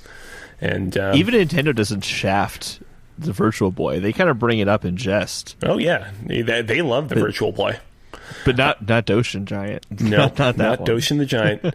All right, number 9. The series is still, I would say, we're still slightly in the obscure kind of like area, but this is definitely several steps up from Doshin the Giant. The Excite series. So when I say Excite Bike, yeah, Excite Bike, Excite Truck, Excite Bots, Trick Racing, which was the Wii one. Yeah. Any shot of this coming back? I don't know. I kind of feel like that franchise's future is kind of like levels in Mario Kart and some sort of references in Smash Bros. Because if they have an Excite Bike level, in Mario Kart 8 Deluxe, yeah. Unfortunately, like that's its future. Yeah, the Excitebot guys, they seem like they're better when they're used as a reference than they are in their own game, which is unfortunate. Yeah. Number 10. This is a series that I did not like. Typically, I don't think of it as a Nintendo franchise, and I don't think that you think of it that way either. And yet, it is on Nintendo's franchise page. Fatal Frame. Yeah, that was a GameCube franchise that I have never played before. Well, it's kind of like, it's in the same vein as like the Xeno series, in that it was not a Nintendo franchise, and then it was kind of brought into the fold as a result of some acquisitions or whatever. Mm-hmm. There was the one that came out on the Wii U in 2014. That was the last one. And hold on a sec. I think I actually... Here we go. So this is a story on Nintendo Everything from actually just a couple of weeks ago on November 19th, 2019. Apparently, series producer Keisuke Kikuchi has expressed interest in bringing a new entry to the Switch. Kikuchi currently has his hands full with the upcoming Fairy Tail RPG, but told Nintendo Everything that he'd be open to revisiting Koei Tecmo's horror IP. Yeah, I'd like to do a Fatal Frame on the Switch, Kikuchi said. I think it'd be a ton of fun to play with the console in handheld mode and moving all around. So, who knows? I think it's entirely possible. I think it's still really weird that this has become one of those de facto Nintendo franchises, but yeah. It had an entry in 2015 with Fatal Frame Maiden of Blackwater on the Wii U, so it actually hasn't even really been that long. I think it's totally feasible. Yeah, we'll see. All right, we got through the first 10 franchises on this list. We had a lot of weird, Cubivores and Doshin the Giants. Now we're getting into the real stuff. Number 11, F-Zero. I think a lot of Nintendo fans would love F-Zero to make a comeback. Yeah. Don't think it's going to happen. Do you think that Nintendo can kind of still market an F-Zero today on the premise that, hey, this is like a grown-up, mature version of Mario Kart? Or do you think that Nintendo's kind of like need to make games that appeal to people of all ages means that they probably won't do that? I think the market for F-Zero is now Wipeout. And I had never played Wipeout or F-Zero on SNES, but what I've seen of it, I feel like if it came back, it would really be Wipeout. Yeah, so my initial exposure to the F-Zero series was actually in college. There's this one club that was a couple of cubicles over from this other club that I used to hang out in, and they had a TV set up with a Nintendo 64 and a GameCube and the whole biz. And there would be this one guy who would always be playing F-Zero over and over and over and over and over and over and over again, and just kind of watching him, not even watching the person playing the game, just watching the footage of it on screen. I'm like, I get this. This is one of those games that you just practice until you get good, so to speak. Mm-hmm. And it's for that reason alone, I feel it definitely, I don't feel like if they were to introduce it that there would be any fears of it feeling too similar to Mario Kart. But at this point, I feel like the ship has sailed on Nintendo specifically being the kind of the developer to kind of herald that series and bring it back. Yeah, I agree. Number 12, Golden Sun. It's been a while since we had Golden Sun. Actually, I have a list up right now. I'm following along with. Yeah. Let me look that one up because I'm pretty sure the last Golden Sun I'm aware of came out on the Game Boy Advance. There was one on the DS in 2010. Okay. That's a late DS game. Yeah, it was. That one was also not like really well liked all that much. Okay. There was. It's funny. Over the course of the summer, two people that I follow on social media were actually both playing through Golden Sun, kind of independently of one another, and offering their thoughts. The DS Golden Sun, and both of them were pretty much like, "Yeah, this game is just not that great." And that's unfortunate because, it sucks when a franchise kind of goes away, but it sucks even more when the franchise goes away as a result of its last entry not really kind of doing it for the franchise faithful. And unfortunately, it seems like that's kind of what happened with Golden Sun.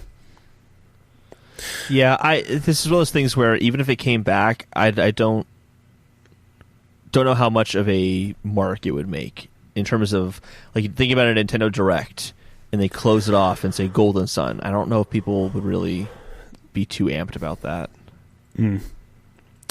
Number 13, Kid Icarus. I so desperately want this series to come back. The way I see it, Kid Icarus on the 3DS, Kid Icarus Uprising, it's like Persona 4 before it received the golden version. There is a fantastic game in there that is just waiting to be ported to another console and be given an opportunity to really shine and discover a whole new audience willing to love it. But it is not received that kind of port, and unfortunately it doesn't seem like it's going to. Masahiro Sakurai was asked about this at the end of 2018, and he said in this interview with Edge magazine, basically, as a game in general, it's rich in content and enjoyable, and people have even asked for a modern port. However, I don't think that this will be possible. And he talked about also like how it was a really, really difficult point in his career, and it seems like technically the game was really challenging to make, and it's probably going to be equally challenging to port to the Switch. I do think that there might be another Kid Icarus game at some point in the future, though. That game had an impact when it came out. Yeah. Sorry. No, it had an impact when it came out. That was my point. Okay, yeah. It's I remember, ahead of the game's release, Masahiro Sakurai had a Nintendo, an Iwata Ask with Satoru Iwata, rest in peace, and Satoru kind of commented like, it'd be really cool if in the future Kid Icarus could become an evergreen franchise in the vein of like Mario or Zelda. And I remember reading that and being like, oh shit, this is really cool. Like finally we're going to have like more of an, anime-esque Nintendo franchise that's really kind of rich in story, kind of at the forefront of their slate. And it didn't sell poorly, Kid Icarus Uprising, but it didn't do quite highly enough to really kind of result in that, unfortunately. By the way, did you ever play Uprising? No, I didn't. Yeah, I mean, it's one of those things where, like, I highly recommend it, but if there was a Switch port incoming, I would more just recommend getting that. But unfortunately, it does not seem like it's going to happen. This game I did want to play. I just, for some reason, never played it. Yeah. So, number 14 on this list that I had noted down here, Mario and Luigi. So, recently this was in the news because Alpha Dream, the developer behind the series, recently went under. Do you think that there's any possibility that Nintendo might hand this kind of IP off to another developer and bring it back? Or do you think that it is gone for good? I think 100% it's coming back. 100%. Really? The last game didn't sell that well, but that's because it was a remake and it was on 3DS. And I feel like those games, at least just in my memory, have been a good B-tier franchise for Nintendo to have around. The kind of Mario RPG hasn't existed yet on the Switch. Yeah. We don't have Paper Mario. We don't have Mario and Luigi game. One of those is going to have to make it over. Yeah, so, like, skipping ahead a couple of entries, I also had noted down Paper Mario on this list and just Mario RPG, so, like, more in the vein of Super Mario RPG on the SNES. Like, of those three potential candidates, which one do you think kind of comes out first? I think Paper Mario is the most likely. If in order to go Paper Mario, Mario Luigi, Mario RPG. I think Paper Mario is the most likely. Do you think that they try and position Paper Mario to be more of a like RPG this time around, or do you think that they try and keep it a little bit more platformy and then have another Mario game come out that's more of an RPG? I think Paper. I haven't played Thousand Year Door. I've only played Sticker Star. I only played Sticker Star, and it was a pretty RPG. It was an RPG game for sure. As much as a Mario game can be an RPG. So like before Sticker Star, there's the original Paper Mario on the Nintendo 64. There's Paper Mario Thousand Year Door on the GameCube, which he just said, and then there's Super Paper Mario on the Wii. Those first three games are way more RPGs than Sticker Star was. Oh, really? Okay. Oh, yeah. They're still not incredibly deep RPGs. I'm not going to say they're like, they're like up there with like a BioWare game, for example. But neither was Super Mario RPG. That was a pretty straightforward game. But like Paper Mario, as it currently exists with Sticker Star and Color Splash, are way more kind of platform-esque than they are RPG-esque, and that's kind of why I was bringing that up. Okay, interesting. I haven't played the other one, so like for me, when I was playing Sticker Star, knowing what Mario games are a platform like, it felt more like an RPG to me. That's actually interesting to know, though, that Thousand Year Door in particular is more of an RPG, because I do want to play those at some point. So, on the subject of like Mario spin-off games, for number 15, 16, and 18 on my list, I have 3 Mario sports franchises that we have not seen on the Switch. We have Mario Baseball / Sluggers, we have Mario Golf, and we have Mario Strikers, which is the soccer / football one. I forgot Mario Golf. I would love to see Mario Baseball make a comeback. Mario Baseball on GameCube is one of my favorite Mario sports games. Apparently it was not a very well-received game, but I still loved the hell out of it, even though it was really hard when you got to the star difficulty. Like, unnecessarily hard. But I liked that game a lot. So I would love to see that game make a comeback. And one of those is going to have to come back at some point. Golf is probably their most popular, though.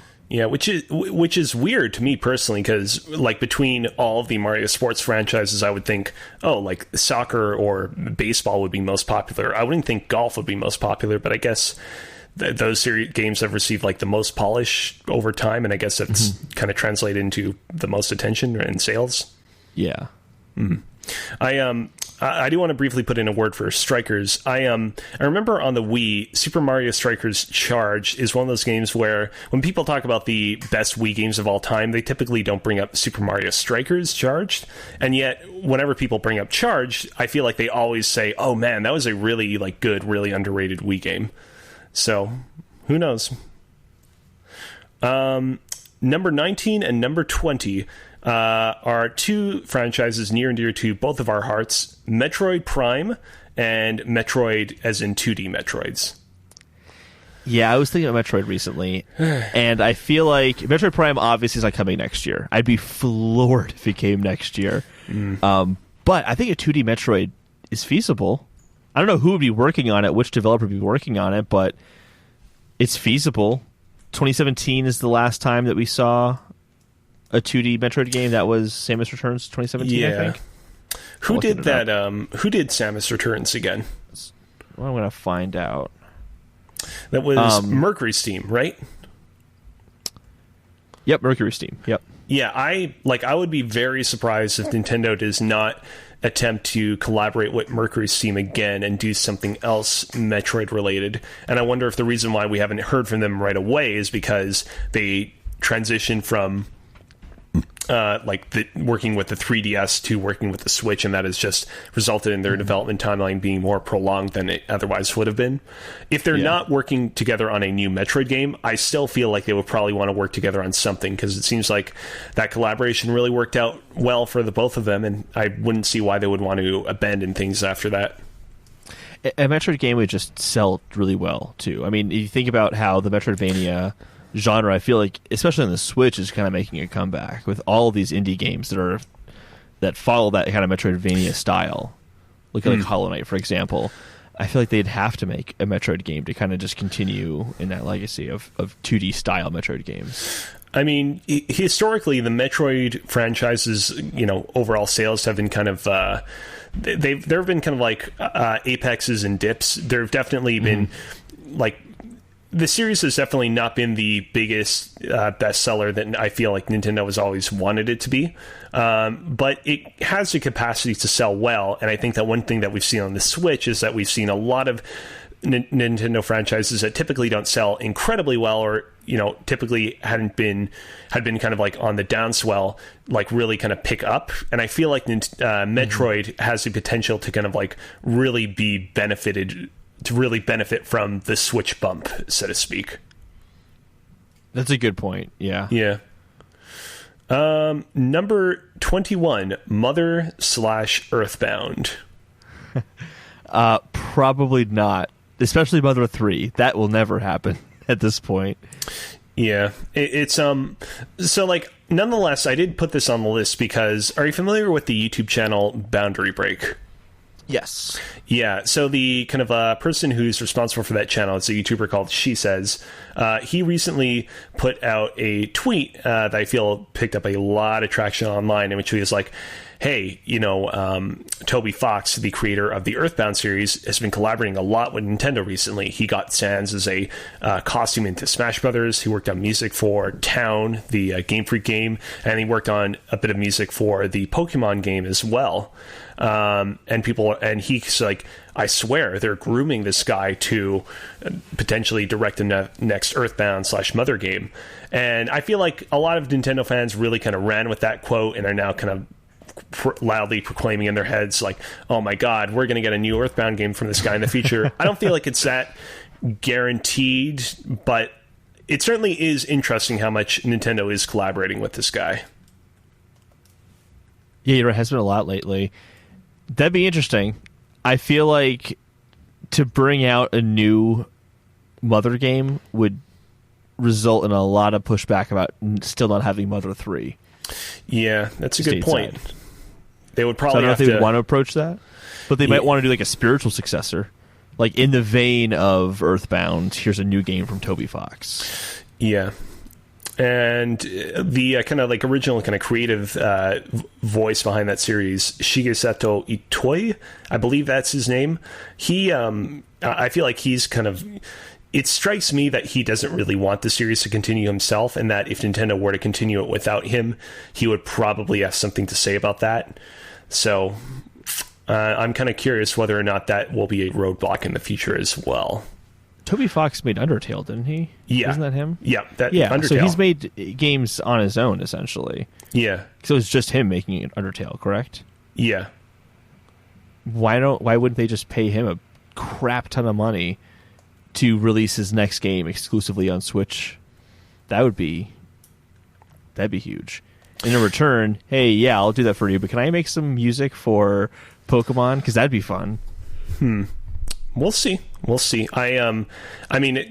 Deltarune, which is the newest project that he's working on, is not exclusive to Switch, but it did have a pretty big presence in in the Nintendo Direct that it appeared in earlier in the year, if you remember. Mm-hmm. So I certainly don't think it's the end of Nintendo and Toby Fox's collaborations, but I do think that another Mother Earthbound game is a little ways off. Yeah. Number 22. This is a game that you also noted down, I believe, on your own list earlier. NES Remix. Yeah. I think nostalgia is a big play for Nintendo right now. And it just makes sense that I think they would try to continue that with NES Remix again, because those games there's two of them. They did pretty well on 3DS. People have often pointed out, like, the natural course of action after creating an NES remix would be to do like an NES remix. Do you feel like there's like probably just like technical reasons why they haven't kind of gone out and done that right away? Or like, do you think that, like, I don't really know actually how they made, I haven't even thought about how they made those games. Did they use the actual virtual console game to piece it together? Or do they just remake those levels for NES Remix? I don't know. I feel like they probably just remade everything that is featured in that game. I don't think that there's any emulation going on. Yeah. Personally. And I'd have to imagine that that's, like, it's probably not the most complex thing in the world, but I probably figure that the prospect of, like, remaking the way that all those games feel is probably turned a lot of people off to the idea of creating SNES remix, but I'd still love to see it in the future. I think I'd be more interested in an SNES remix than I would an NES remix. Yeah. I just like the Super Nintendo lineup of games more than NES. Yeah. So that game would speak to me more. I think that's true of a lot of people. Yeah. With the NES library, like, you have a few games like Kid Icarus, Metroid, Zelda 2, Mario that obviously everybody knows and loves, but then you start getting into a lot of Nintendo's other early NES games, and it's like, oh, yeah, Tennis, Urban Champion. You're games that somebody in Nintendo still is very fond of and still wants to remind everyone that they exist, but those aren't really all that great. Number 23, Nintendogs. If they're bringing Brain Age back, they're going to bring back Nintendogs. Yeah, this is one of those games. I don't have any attachment to this franchise. I don't particularly care for it, but the whole reason why we put together this list and figured we'd go through it in the first place is because we're trying to figure out what other Nintendo franchises can Nintendo put out to prop itself up and keep itself viable in the face of Sony and Microsoft's new consoles. And I mean, if they do it right, Nintendogs could be it all over again. Yeah, that was a huge series on the DS and 3DS. And in the DS and 3DS, they also had that era of games made for not necessarily a casual audience, but a different audience. Yeah. And Brain Age and Nintendogs fit into that. If they're bringing Brain Age back, if they're interested in that market, Nintendogs think would kind of fall in line. Mm. Do you think that they're going to try and add on another animal with the next game? Because it was, if you recall, Nintendogs, then it was Nintendogs plus cats on the 3DS. Are we going to get Nintendogs plus cats plus lizards? Plus ferrets. Oh, that's a good point. Ferrets have kind of picked up in popularity recently. Maybe it's just me, but I feel like, I don't know. I've noticed a couple of people on Twitter. Anyways. Interesting. Thinking about it, second guessing myself here, I'm going to say no, even though I think they're going to bring it back. I think Nintendogs would be a really successful mobile game. So would Brain Age, though. And I think Brain Age would make a lot of sense on mobile as well. They're not doing that either. Yeah. They're bringing that to Switch. So who knows? Who knows? Number 24, Pikmin. This is going to happen. I can't believe it hasn't happened already. I got to find the article right now, because Miyamoto has definitely said Pikmin 4 is basically done. Yeah, probably one of the most remembered random articles from 2016, where he was like, "Yeah, Pikmin 3." Sorry, did you say Pikmin 4, or was it Pikmin? Yeah, okay. Yeah, Pikmin 4 is almost done, and then, I mean, was he talking about the 3DS game? Was that what he was referring to? No, because this was after that game was announced. It was? Yeah, so I'm actually on IGN right now. I just looked at Pikmin 4. Here's the Pikmin 4 page. Pikmin 4 progressing, says Shigeru Miyamoto. That was June 14th, 2017. September 1st, 2016, new Pikmin game announced for 3DS. So, well, not a full year later, but enough time that it's definitely a different game. The quote is, in an interview with Eurogamer, Miyamoto said that even though he can't share any new details about the game, Pikmin 4 is, quote, progressing. In a separate statement, Nintendo followed up Miyamoto's comments, confirming that Pikmin 4 is in development, but that is all we can confirm at present. And then the fourth installment of the series was first announced back in 2015, when Miyamoto revealed that the game was actually very close to completion and that the Pikmin teams were always working on the next one. A year later, Miyamoto revealed Pikmin 4 fell down a list of priorities at Nintendo, which was why there have been little to no updates on the game since its announcement. So they're working on it, but I guess it's not been their biggest priority. Probably because of the time that we're focusing on Zelda. That wouldn't surprise me. They pulled off Pikmin to bring to Zelda, maybe. Yeah. I always feel a little bit bad for Miyamoto whenever he talks about Pikmin, because way back in the day when Pikmin was first being developed, he was apparently he would go around and be like, Pikmin is going to be the new Mario. Pikmin's going to be the new Mario.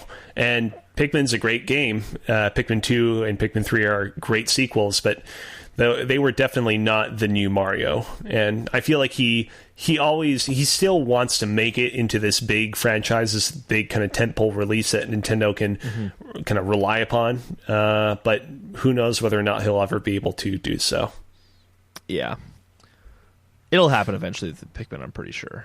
Yeah, and then, as we mentioned earlier with Metroid, a lot of games on the Switch have definitely gotten that Switch bump, and maybe Pikmin will benefit in the same way. Number 25, Pilot Wings. I don't know. I feel like Pilot Wings was big on SNES. It was big on N64, mostly because it was one of the only 2 launch games. I think on 3DS it was kind of like a joke launch title to a lot of people. Yeah. I don't know if people be excited about Pilot Wings coming back. Yeah. I realize that, right now we're at an hour and a half of recording, which is not any longer than the previous episode that you recorded, but we are going a little bit long, so I'm going to try and speed up things from here. Okay, no worries. Number 26, Pokemon Mystery Dungeon. You have any attachment to the series? I've never played one before, but I'm trying to think. Actually, I'm going to go to the page right now for it. How many of those do they have? Okay, they had them on Game Boy Advance, DS, and 3DS. So just be consistent. The thing is that when the series first launched, they did the whole red and blue thing of there are 2 different versions of Pokemon Mystery Dungeon, but one of them was on the Game Boy Advance and the other one was on the DS. So that's how they split them up. I see that now. Yeah, Red Rescue Team is on Game Boy Advance, and Blue Rescue Team is on the DS. Yeah. Yeah, I don't know. I feel like they always want to annualize Pokemon to some degree because it's such a huge franchise. So will it happen again? I wouldn't be surprised. Yeah, I really hope that next time around they really do work on making the gameplay loop a lot less tedious. This game is this series I think is one of the more frustrating Nintendo franchises in that the story consistently is actually really, really good. Compared to the story of the kind of mainline Pokemon games, the Mystery Dungeon games actually go to some unexpectedly dark and cool places. And I think overall managed to tell a lot more kind of coherent and entertaining tale than the mainline games.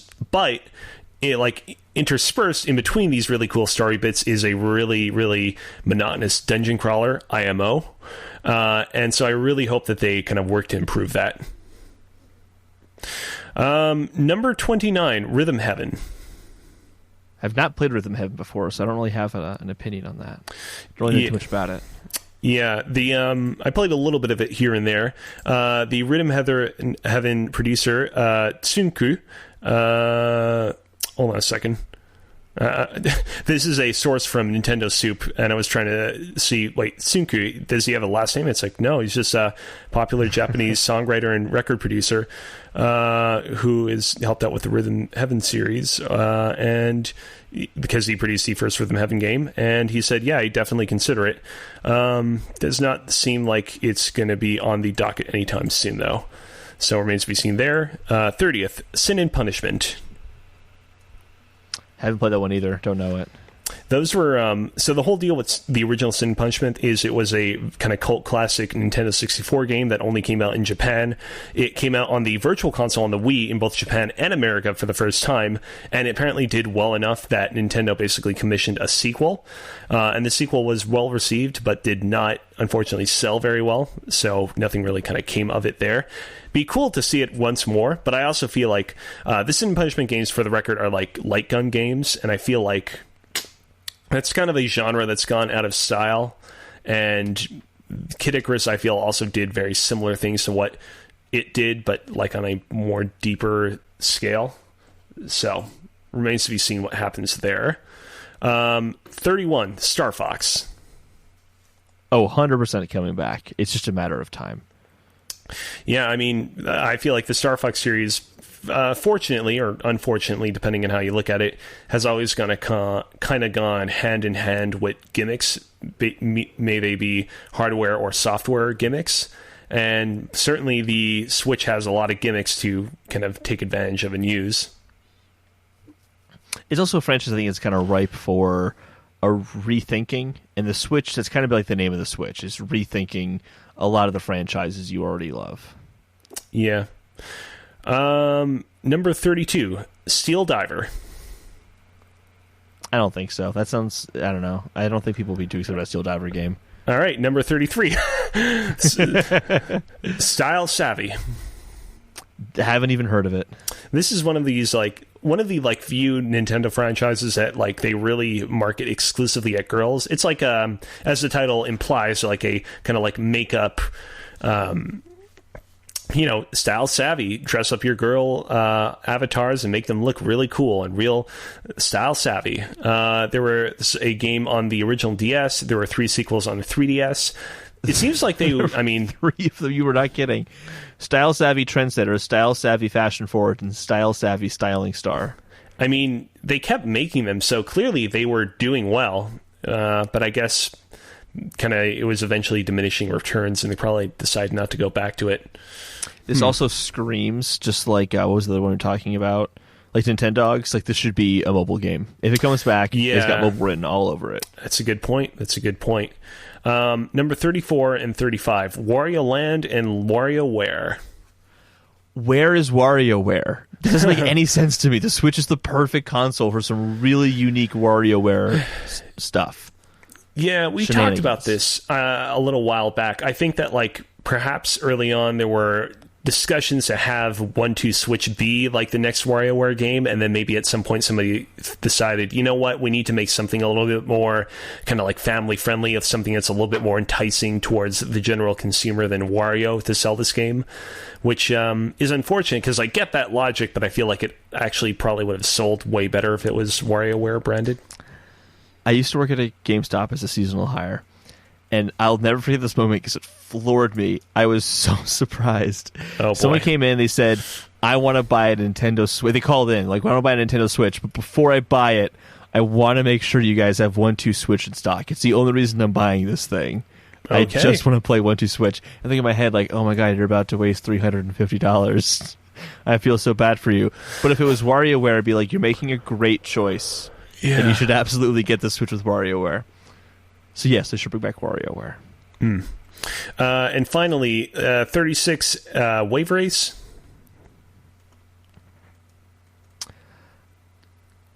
I think they're just anything racing related. It's Mario Kart. All right, and 37, Wii Fit. Well, they have Ring Fit Adventure. That's their equivalent now. Yeah, you don't think they're going to try and do something a little bit more kind of, not casual is the right word, but I guess serious? I don't know. Ring Fit Adventure is actually a surprisingly good workout. And it seems like it actually picked up a lot of traction. It seems like a lot of people were talking about it. And it also, as we'll get into in just a second, it picked up a Game Awards nomination. So, yeah. So looking back at this list, kind of the point of this list was, what of these franchises will be able to hold up against a PS5 and an Xbox 2? Yeah. And not many of them. Yeah, which is sad. You know, I think this is kind of why they need to have Zelda Breath of the Wild 2 come out next year. Because Animal Crossing is a huge franchise, not going to sway anyone from a PS5 or PS2, though. Because it's just such a unique... It's its own thing. But that's what's coming out in March. Bayonetta is something that we haven't talked about. Bayonetta 3 technically is not a Nintendo property, but they do publish those games. And they've announced that there's a third one in development back at the Game Awards 2017. So maybe we're going to see some stuff there. All the talk we've heard this year, I forgot the director's name who's working on it, but he was saying a few times this year that, because actually what it was, after Metroid Prime got delayed, they asked, hey, you were announced in a similar way of just saying you're just in development with the logo and that's it. How's Bayonetta 3 coming along? Is it going to be like Prime 4? And he's like, no, its progress is going really well. And that's all the only official comments we really have in that game. I think that would be a good one for 2020. Yeah. It's like a really big action game. You know, it's sad. People often kind of like accuse and criticize Nintendo of only going back to the well with a couple of franchises. And looking over this list, it's like, yeah, I mean, they go back to the well with Zelda and Mario and Splatoon and whatnot because those franchises sell. There's some really beloved games on this list. I love like some of the Wario Land games. I love Metroid, I love Kid Icarus, but unfortunately, you know, it's rare that Nintendo franchises, and rare isn't the right word, but like the amount of Nintendo franchises that both are huge sellers and that are, also, critically loved are not as numerous as you would think compared to the overall number of Nintendo franchises that Nintendo has made. Yeah. One thing that I considered recently, I don't know if you know the YouTuber Arlo. Yeah, I know him. I haven't seen a whole lot of his videos, but I know him. He looks like the Cookie Monster, basically. Yeah. He's like a little, like a Muppet-looking guy, or Sesame Street-looking guy. It's kind of funny. But he had a video called Nintendo Kart, and basically talking about how rather than making a Mario Kart game again, they'll make a Nintendo Kart to feature all the different characters. And I like that idea a lot. And it's been a while since they've technically released a new Mario Kart game. 2013 is when Mario Kart 8 came out. And I don't know if they're going to call it Nintendo Kart, but I was kind of thinking, like, what's the next thing Mario Kart can really do? Because as far as I'm concerned, this is just my personal opinion here, Mario Kart 8 Deluxe is perfection. It is just, it's the perfect Mario Kart game. What can they really do next? Introduce all the Nintendo characters.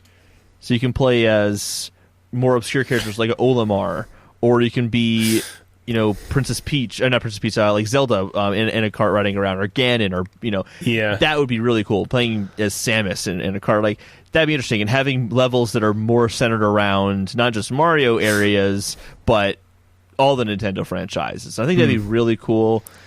And it's like a total, like, I know it's not going to happen next year, but man, would that game be awesome, and man, would it sell gangbusters.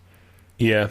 What I love about the possibility of the Mario Kart is I feel like it basically represents an opening for Nintendo characters that, like, previously would probably not be made into a Smash Brothers fighter, because that would require a lot more work to be made into a kart racer, because all they really have to do is they just have to animate them sitting around in their cart and moving their steering wheel left to right. So, like, I feel like you can get a lot of, like, obscure Nintendo characters that, you know, you're not going to be much more than a trophy or a spirit in Smash Brothers to be given another shot at the limelight. So that's pretty cool in theory, but we'll see if that ever happens. Oh yeah, that's a total crossing my fingers. I'd like it to happen. Yeah, but I wanted to call it Arlo because he kind of put it in my head. Yeah, and I mean, I'd certainly love to see, like, what the more humanoid characters look like in the carts. Like, is Samus Aran just going to be, like, really scrunched in there, being like, this is so awkward? And is her cart going to look like her ship? Yeah, that's a good point. That's a good point. All right. I want it.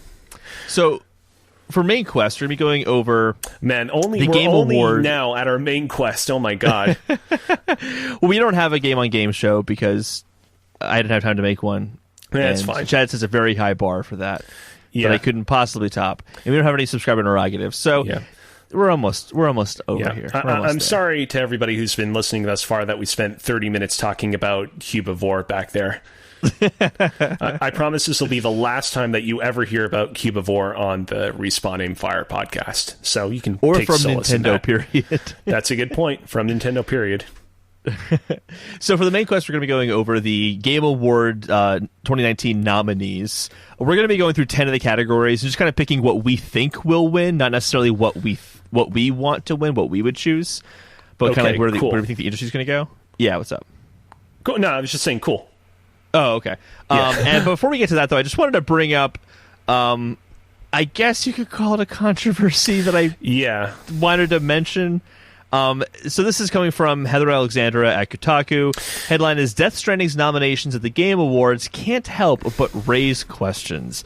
They cite that Jeff Keighley and Kojima have had a very obvious public friendship, which has included many appearances at the Game Awards, many of which are giving the finger to Konami at the same time. And that's kind of brought up some questions about the legitimacy of Death Stranding's 9 nominations. It's also notable to mention that, for the purposes of her story, that Kojima also sits on the advisory board of the Game Awards, who also includes like Doug Bowser, Phil Spencer, and the Activision president Rob Kostic. And then others, including Review USA, have also expressed concern about the same thing. They've also cited, too, that Famitsu is on the voting board for the Game Awards, who is the head of Famitsu is actually featured in Death Stranding, just like Jeff Keighley is.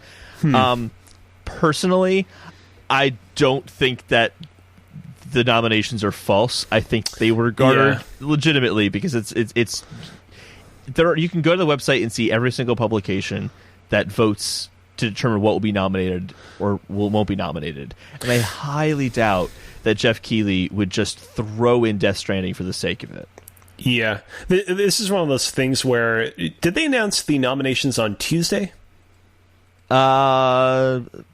that sounds about right. I don't know what the exact date, but yeah. It's one of those things where, like, I feel like they announced the nominations really early in the week from us recording this podcast, and I feel like since then, like, I feel like the kind of discussion surrounding the Game Awards nominations has kind of gone through every single permutation that it's been able to go through, and I feel like there's not really a whole lot else to say other than, like, yeah, this, like, it seems like there's collusion at play, but that's obviously not really the case. Yeah, like, I mean, obviously they're good friends, but I mean, that's a lot of people have to vote to make that happen. Jeff Keighley, I don't think, has much power over that. Jeff Keighley's there to make sure they have cool game announcements for the Game Awards and that kind of stuff. He's a producer of the show. It's a very different thing. So I don't think that anything happened there. I just wanted to mention that. Yeah. But let's go through all of these different categories. We have 10 of them selected, and we'll pick what we think is going to win. I actually want to start, Alex, from the bottom up. So we'll do Game of the Year last. Okay. So we're going to be starting off then with the fresh indie game presented by fresh indie game presented by Subway. Subway, eat fresh. We have ZA/UM for Disco Elysium, Nomato Studio for Gris, Dead Toast Entertainment for My Friend Pedro, Mobius Digital for Outer Wilds, Mega Crit for Slay the Spire, and House for Untitled Goose Game. What a toss-up, man. Like, yeah, every single one of those games, like, I hear a lot of people talking about Disco Elysium, but also Untitled Goose Game was kind of a social media favorite. But also, Outer Wilds got a lot of good press as well. But also, Slay the Spire, I heard a lot of good things about on Nintendo Voice Chat. Like, I don't know, man. Yeah, this is a big toss-up. I think Outer Wilds is one that I specifically played because I was hearing so much just positive feedback on the game. You have to go play it. So I'm like, all right, fine, I'll go play the game. And I'm glad I did. I really enjoyed it. But I feel like that's the game that I've heard the most praise about the game itself. I've recently heard about Disco Elysium on the Kotaku Split Screen podcast, but I haven't heard too much outside of that. And Until the Goose Game, I think people are just talking about anyway because it's kind of silly and fun. Even before it came out. Yeah, I feel like Disco Elysium will have... You'll see the effects of that game being discussed, I think, for maybe a longer tail than some of these games on this list are. But I feel like it probably has a higher likelihood of losing out to some of the other games on this list. That's just my opinion. I think that of these, I think Outer Wilds will probably get selected just because it's the one that I've heard the most discussion around. And considering the people who are discussing the game or the people who are voting on the game. So to me, that would make the most sense for who's going to win that category. I feel like, and it sounds like I'm just saying that this just to be contrarian, I feel like Untitled Goose Game actually might take it just because I feel like it's a little bit more recent and I feel like it might be a little bit fresher on people's minds. That's just a my good opinion. point, too. Yeah. All right. Best Family Game. We have Luigi's Mansion 3, Ring Fit Adventure, Super Mario Maker 2, Super Smash Bros. Ultimate, or Yoshi's Crafted World. Basically, Nintendo's got it. Yeah, I'm going to go with Super Smash Bros. Ultimate. Yeah, I am. I'm not a big fan of that game, but yeah, I think it will just because it's obviously everyone's favorite family game. It's like Mario Kart being on the list a few years ago. Obviously, that was going to win. So here's my kind of like internal thought process. Odyssey, sorry. Yeah. Here's my internal thought process. I wonder if there are a lot of people right now who are, looking at all these various categories and are concerned that if like Super Smash Bros. Ultimate doesn't win some of the other categories that it's nominated for, which we'll get to in a bit, that it's not going to win anything else. And so maybe they want to ensure that it wins in Best Family Game so that if it doesn't win the Game of the Year award nomination or the Best Fighting Game nomination, it at least wins something. Yeah. I think that's a good pick for that reason, too, yeah. I do think, for the record, that it has a pretty good chance at winning Best Fighting Game, which I noticed you didn't include on this list for us to go over. But I don't feel like it's so...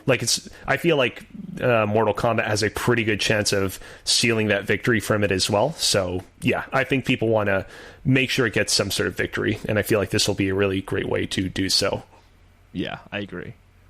Best RPG is Disco Elysium, Final Fantasy XIV, Kingdom Hearts 3, Monster Hunter World Iceborne, and The Outer Worlds. What do you think? I've only played The Outer Worlds, and I really like it a lot. I'm with Kingdom Hearts 3. It's been a long time. It came out in January. So I think a lot could have overshadowed it in the meantime. But I also remember people going like, yeah, it's great for Kingdom Hearts fans. I don't remember people really talking about it as like a great RPG. I think a lot of it is in the context of it was a good Kingdom Hearts game. Yeah, so I played through Kingdom Hearts 3 way back when it came out at the beginning of the year. I think it's a really good game. I think it's a great game for Kingdom Hearts fans, as you said earlier. I think, though, that... So, like, the thing about the Kingdom Hearts series is that historically... a new numbered entry in the series has always come out, and then it's been followed by what's referred to as like the final mix version, which adds in a bunch of quality of life features, a bunch of new improvements, a bunch of new enemies, and a bunch of new kind of like post-game content, basically. And as it stands, I think that Kingdom Hearts 3 is the best like standalone game in the series without any of this like post-game content or stuff like that. Like base Kingdom Hearts 3, I think, is a better game than base Kingdom Hearts 2. But I think that Kingdom Hearts 2, with its final mix post-game content added, is a better game than Kingdom Hearts 3. And as you know, like Kingdom Hearts 3 is still awaiting on a lot of its post-game content stuff. If that stuff had arrived, I think, in the middle of this year, I think it would have a pretty good chance at winning the Best RPG category, but it did not. That stuff is only going to be arriving next year. And for that reason, I think that Kingdom Hearts 3 will not be winning this category. Yeah. Yeah, I agree with that. I don't know too much about Final Fantasy XIV's expansion they released this year. Monster Hunter World Iceborne I was surprised to see on this. But I think there's just honestly not a whole lot of like truly awe-inspiring RPGs on this list. I like Outer Worlds, but it's very much an old school style RPG in terms of like kind of harkening back to like Fallout 3 and Fallout 4, which aren't necessarily these forward-thinking RPGs. Yeah. I think that Outer Worlds has the best chance at winning it. I do think, though, that Final Fantasy XIV is a bit of a dark horse contender in this race, and I think it actually has a pretty good chance of winning it as well. The most recent expansion, Shadowbringers, that was talked about by a lot of people. A lot of people really seem to love it. And they also recently had the Nier Automata stuff added into the game that was also really well-liked as well. So... who knows? I think this is a toss-up between those two. We will see. This next category is going to be an interesting one. There's a lot of really good games that have gotten a lot of good discussion around it. This is Best Action Adventure Game. It features Borderlands 3, Control, Death Stranding, Resident Evil 2, Legend of Zelda Link's Awakening, and Sekiro Shadows Die Twice. What I find interesting about this category is that 4 of these games have gotten Game of the Year nominations. And like we were saying, how like Super Smash Bros. Probably won't get Game of the Year, but it'll get Best Family Game. Yeah. To kind of make up for that. I feel like that's going to happen on one of these games as well. Yeah, I can see that. I wonder if Control might take it. I think it's going to be between Control and Sekiro. That's what I'm thinking. Yeah, both of those games, like to your point, they seem like the kind of games where probably you're not going to win Game of the Year nominations, but people will still try and push them so they can win an award somewhere on this award show, and I feel like this might be a good place to do so. Yeah, and I really like Sekiro a lot. I've not beaten Control, but what I played of it I really enjoy. It's kind of like, in this here, like any one of them could win. It's kind of up in the air. I have no idea. But we will find out. Yeah, I'm agreeing with you. I think between Control and Sekiro Shadows Die Twice, it'll probably be one of those two. Best Independent Game. This last time we were talking about Best Independent Studio. Now it's Best Independent Game. So we have Baba Is You, Disco Elysium, Katana Zero, Outer Wilds, Untitled Goose Game. I think it's kind of the same deal. Yeah, with the Subway one. With the Subway one, yeah. So I think it's going to be kind of between Outer Wilds and Untitled Goose Game. Yeah, pretty much right there with you. Best Audio Design. We have Call of Duty Modern Warfare, Control, Death Stranding, Gears 5, Resident Evil 2, Sekiro Shadows Die Twice. I'll say this. Sekiro Shadows Die Twice is not going to win this, But when I was thinking about Jedi Fallen Order and why I like Sekiro's combat more, the auto design is actually a big part of that. The clinking of the swords, or the clanging of the swords, awesome, great stuff. But it's not good enough to win. So auto design.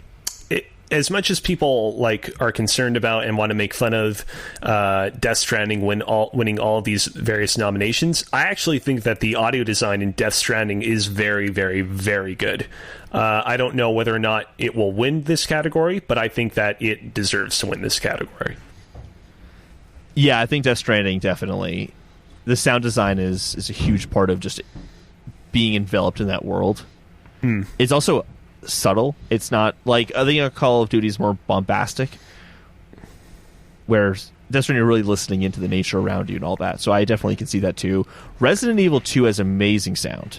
That is a good point. Really does help with the game. I don't want to ruin it for you, but when Mr. X is coming up to you and you can hear him walking towards you, it is the most terrifying sound that I've experienced in a game. Maybe it is.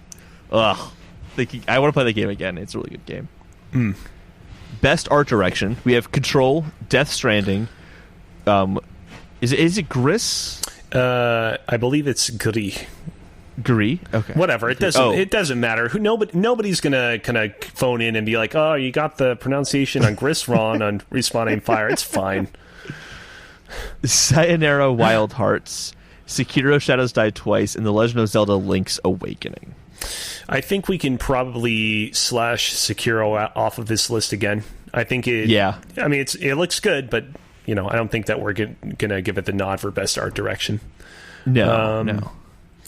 This could be Link's Awakening's genre. That's like the reason that game exists. Really, is the art direction. That's a good point. I feel like that has a pretty good chance. I feel like maybe Sayonara Wild Hearts might go for it? ? I think that's going to get best mobile game. Yeah, I'm going to put my eggs in my basket and say that it's going to be Link's Awakening, but I don't think it's guaranteed to win it. I don't think it's guaranteed to win it either, but I think of these, it's kind of like how we gave Super Smash Bros. Best family game, because that's the genre that's going to stick out the most. That it will stick out the most in. I think Link's Awakening is same here. Art direction is what it stands out for the most. Yeah. And as soon as the trailers came out, it was like, oh man, the art style of that Zelda game is fantastic. Yeah. Best narrative. A Plague Tale: Innocence, Control, Death Stranding, Disco Elysium, The Outer Worlds.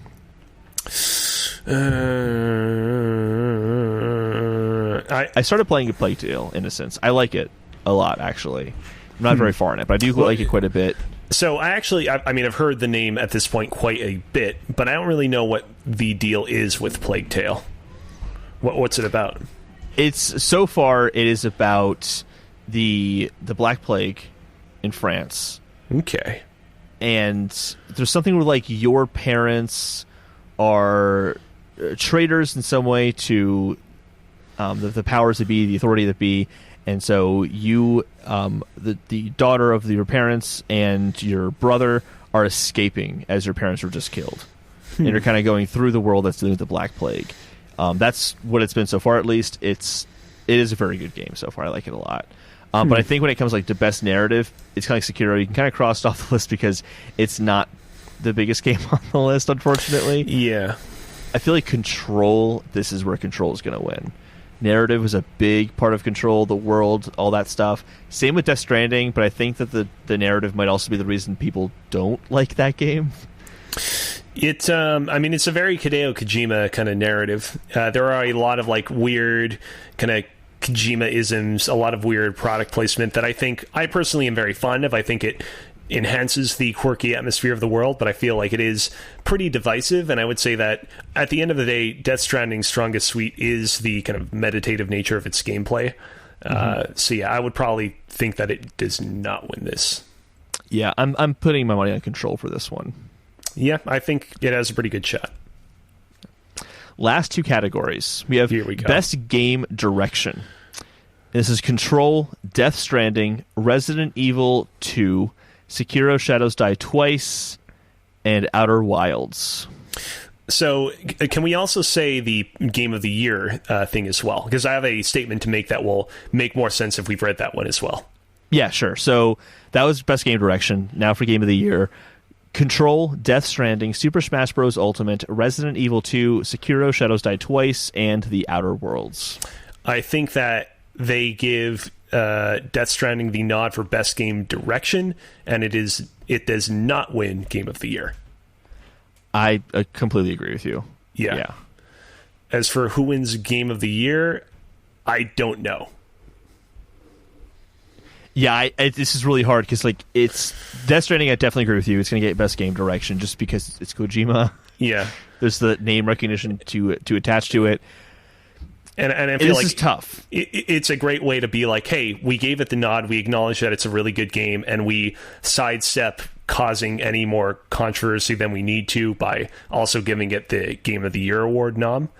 Yeah, but I the feel Oscars do that a lot. Yeah, but the moment that you take Death Stranding out of the Game of the Year the Game of the Year choices, it's like, all right, well, I mean, these are all really good games: Control, Ultimate, Resident Evil 2, Sekiro, The Outer Worlds, but none of them is a particular standout. Yeah, I really, really love Resident Evil 2, but at the same time, you have to recognize that it's a remake. It'd be really strange to me if a remake won Game of the Year. Not that it doesn't take, liberties with the original property. From when I hear it, it really does. But it is a remake. So I would feel weird if that won. And I think I wouldn't be surprised if others have said the same thing. Outer Worlds is a really good game, but it doesn't. It's really good at doing things that have been done before, and it does them, very, very well. But it's not anything we haven't really seen before. Control has a lot of technical problems that kind of marred its release. Super Smash Bros. Has been out for a while, and I just would be very surprised if after a full year it gets the win. And then Sekiro Shadows Die Twice, really good game, but how many journalists actually finished the game? I mean, it doesn't help that all of these games on this list are pretty distinctly different from each other. I mean, I guess you could generally group Control and Sekiro into action adventure game, but they're really radically different. You have Control, which is like a supernatural action game. You have Death Stranding, which is Death Stranding. You have Super Smash Bros. Ultimate, which is a fighting game. You have Resident Evil 2, which is like a survival horror.